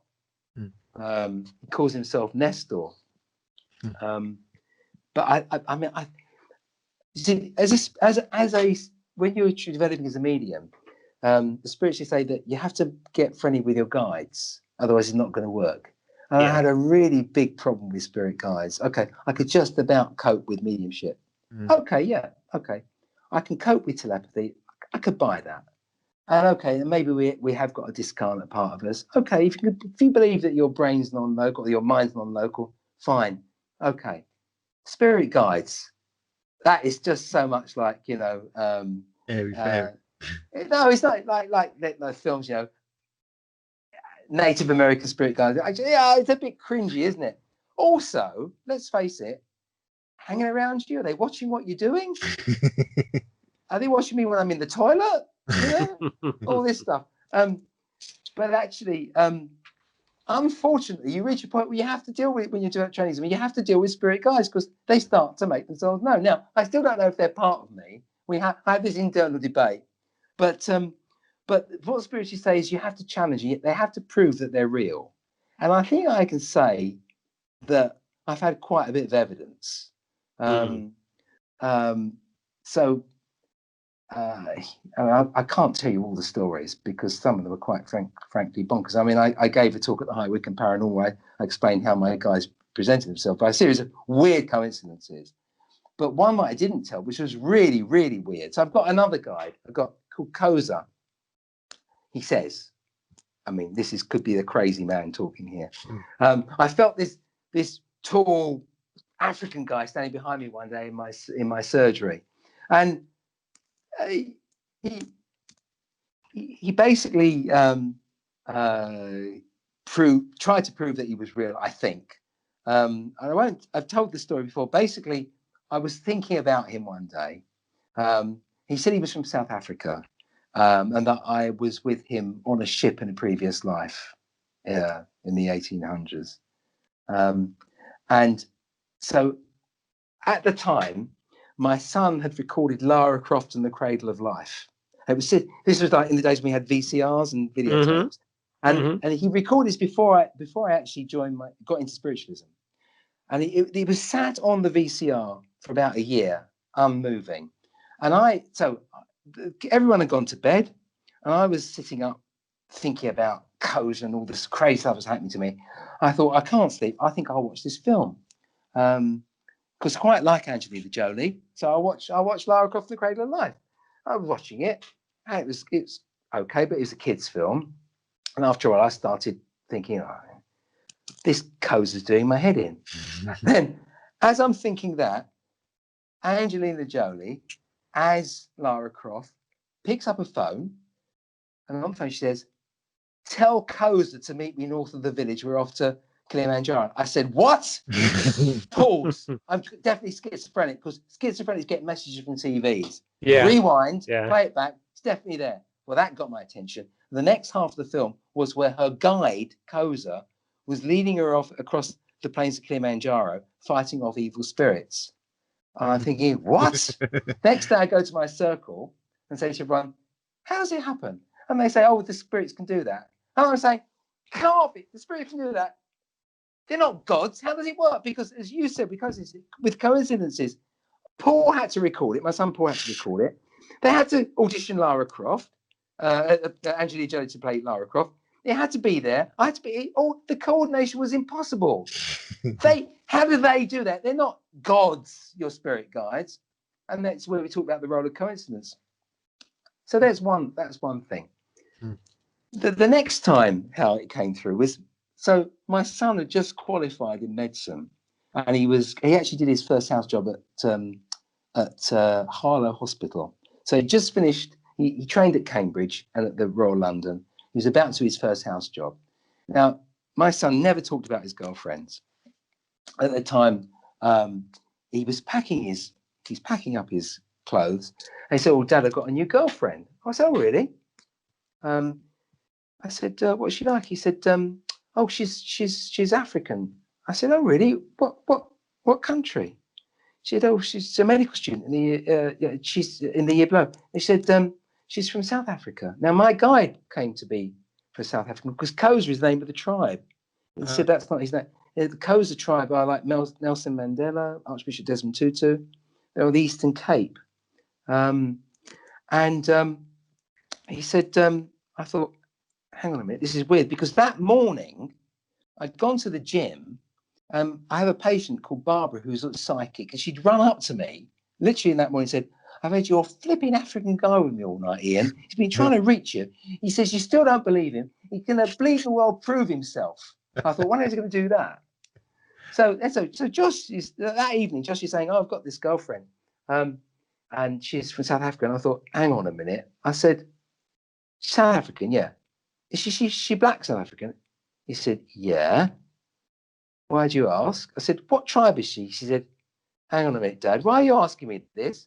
Are you a closet racist? You know?"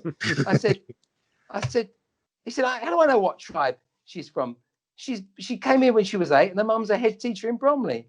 I said, "Josh, is she a Xhosa?" He said, "Dad, that's her surname." Anyway, she was gorgeous. I met her. I mean, she brought her home, and she read my book. And she said she read it on the way. She was flying to South Africa. And when she came back, she said, "Ian, I read your book." And when I read your book, I almost fell off my chair. Because when Xhosa shows himself in my head, he shows himself by showing me a bare foot and a bare ankle with a beaded anklet around his ankle. I didn't know what that meant. But she said, that is exactly what Xhosa warriors of that generation were given by their girlfriends, with the person they were going to marry. And that's something very precious to him. And he would, be proud to show that off to you. Wow. I mean, nothing happened. I mean, I thought, is she the one? But actually, no. I mean, they split up. But I think that was for me. I mean, now how does that work? Yeah, I had a. How does that work? I had a very. I mean, we're coming up to the end of the show, but I'll just tell you this quickly. A very interesting experience with an African spirit guide as well. Ironically, back in the late 80s, I was in a psychic developing circle. And once a kind of term, they'd bring this lady Margaret in, who would channel her African spirit guide called Manico. And honestly, when she went into trance, she sounded like Fuzzy Bear of the Muppets. And I was trying, like you don't want to laugh. Where the hell can I put my face? And, oh my God, here's Fuzzy Bear of the Muppets giving us wisdom from the spirit world. And what you need to do with your life, you need to go in this direction. I got some wisdom for you. So anyway, I thought, it's fake, it's rubbish. And anyway, another term rolled by, and this lady was going to bring Manico here again. And during that time, I'd read the Jane Roberts book, Seth Speaks. And in there, Seth said that Christ did not die on the cross. He was actually switched. Someone else died and replaced him. I thought, that's a bit controversial. I wonder if this Manico would know anything about that, So I couldn't actually go to it. I wasn't feeling great. So I asked a friend of mine who was going to it. I said, look, could you ask this question? And I said, could you ask this Manico, did Jesus die on the cross? So she goes, yeah, okay, I'll do that. So she went there and she goes, oh, Manico, because he's just about to go back to the spirit world. Oh, Manico, before you go, can you tell me one thing? Now, she never mentioned my name. She just said, could you tell me, did Jesus die on the cross? And he paused and he says, give us a moment. And he came back after 10 minutes, like he had to go somewhere and try and find out. Hang on, I'll just ask him. Yeah. Boy, Jesus, what happened? And he came back and he said, we do not know the answer. And I said, that's definitely fake. Yeah, because Frank Oz, who did the voice of Fuzzy Bear. Sounds more like Yoda. he did both voices apparently. Okay. So that's why I sound like Yoda. So anyway, this Manico says we don't know the answer, and as soon as I heard it, I thought, oh, that's it, completely fake. Now, during this same time, I was experimenting myself with channeling spirit guides because I read this book on it. And I thought I had got this guide at the time who was like a writer, a Victorian writer called Henry. So every week I was trying to channel him and tune into him and stuff like that. Now, this was a week after this supposed Manico said we don't know the answer. I was expecting this Henry to come through, and I got my little instructions, practicing the meditations and stuff. Then suddenly, in my mind, I saw this visual of looking over the cross from above, looking down on the shoulders of a man who was on the cross, Jesus or someone. And I thought, what's going on here? Why am I seeing this? And then suddenly this voice came out of me exactly like Fuzzy Bear. Saying, it said, You were the one that asked the question. and I went, what? And then it said, and then it said, I am Manico. and it completely freaked me out that I came out of trance. So there was me completely thinking the whole thing was crooky and fake and everything. And this then suddenly happened to me. This What thing. was the answer? Did it No, go? we still don't know. Jury's out. Yeah, I mean, Yeah. I think he's real because I kind of he proved himself to me. Yeah, I mean, this is the thing. What It the answer rocked. revealed to you? The answer about was Jesus swapped? Do you mean? Is that the answer? Yeah. Oh, I don't know. I never got the answer to that whether Jesus died on the cross or not. But according to Seth, Jesus didn't die on the cross, and that's why he went to India and was later seen, and they thought he was resurrected. That's how the whole idea came about, supposedly. But the thing is about this field always wrong foots you. Just when you think you've got it nailed, something happens. Just when you think it's not real, something happens, and this is the trickster element to it. There's something, and it happens at Skinwalker. You know the Skinwalker Ranch. Oh yeah. Again, trickster elements there. UFO stuff. It's always the trickster element to it. Why do you think that is, Ian? Why do you think that is? Well, this guy who wrote the Trickster and the Paranormal, I can't remember his name, but you can get it. You can download it on Kindle. He says that we're dealing with liminal borderlands, with things that are in transition. They said that when you deal with things in transition, this part of the universe comes into play. It's like the universe doesn't know what it wants to be. And it's like the shifting sand, like so 1 minute it's one thing, 1 minute it's wet, 1 minute it's dry. And this is the point where this trickster element plays up, because basically it's the psychological effect of being uncertain. You know, are we in this world? Are we in that world? Are we in between? We don't know. Psychologically, is it real? Is it a hoax? We don't know. But he didn't actually get any further than that. I know it sounds very nebulous, but if it's more sort of an artistic way of thinking, more of a symbolic way of thinking. If the universe got a logical side and it also has an artistic side, maybe it's the artistic side of the intelligence of the universe. I mean, I don't know. It's hard to express it, but it makes a sort of sense, but not the sort of sense, but not as we know it. Shall we say? It's different. It's differently sane. Not mad. It's just differently sane. And on that note, I think we'll have to draw our insanity conclusions to a close. But thank you very much, Dr. Ian Rubenstein, for a wonderful, interesting 2 hours of discussion of the paranormal, great fun, hasn't it? poltergeists, and psychics, and everything all in between. Yeah. Any final words, Andy? I was just going to ask a real quick one. Do you know, Ian, if the neighbours of 284 Green Street have got any psychic problems or paranormal problems? I don't know. I don't know. I think it's all died down. You don't hear anything now. I mean, I'm sure if there was stuff going on, I'd hear about it. They've probably got different neighbours now as well. Yeah, but I mean, even, I don't think there's anything going on there now. Cool. Yeah, fascinating interview, and we'll have to have you back on, Ian. Yeah, more wonderful tales if of you the can paranormal. stand it. Yeah, That's been a great chat. Oh, next time we need to talk about UFOs. Oh, we'll have a subject. Yeah, definitely. That's great. Okay. Okay, well, thank you very much indeed for listening to us here, Andy, myself, and Neil, that's me, and Dr. Ian Rubenstein. So stay tuned for next time, and have a safe month. Take care.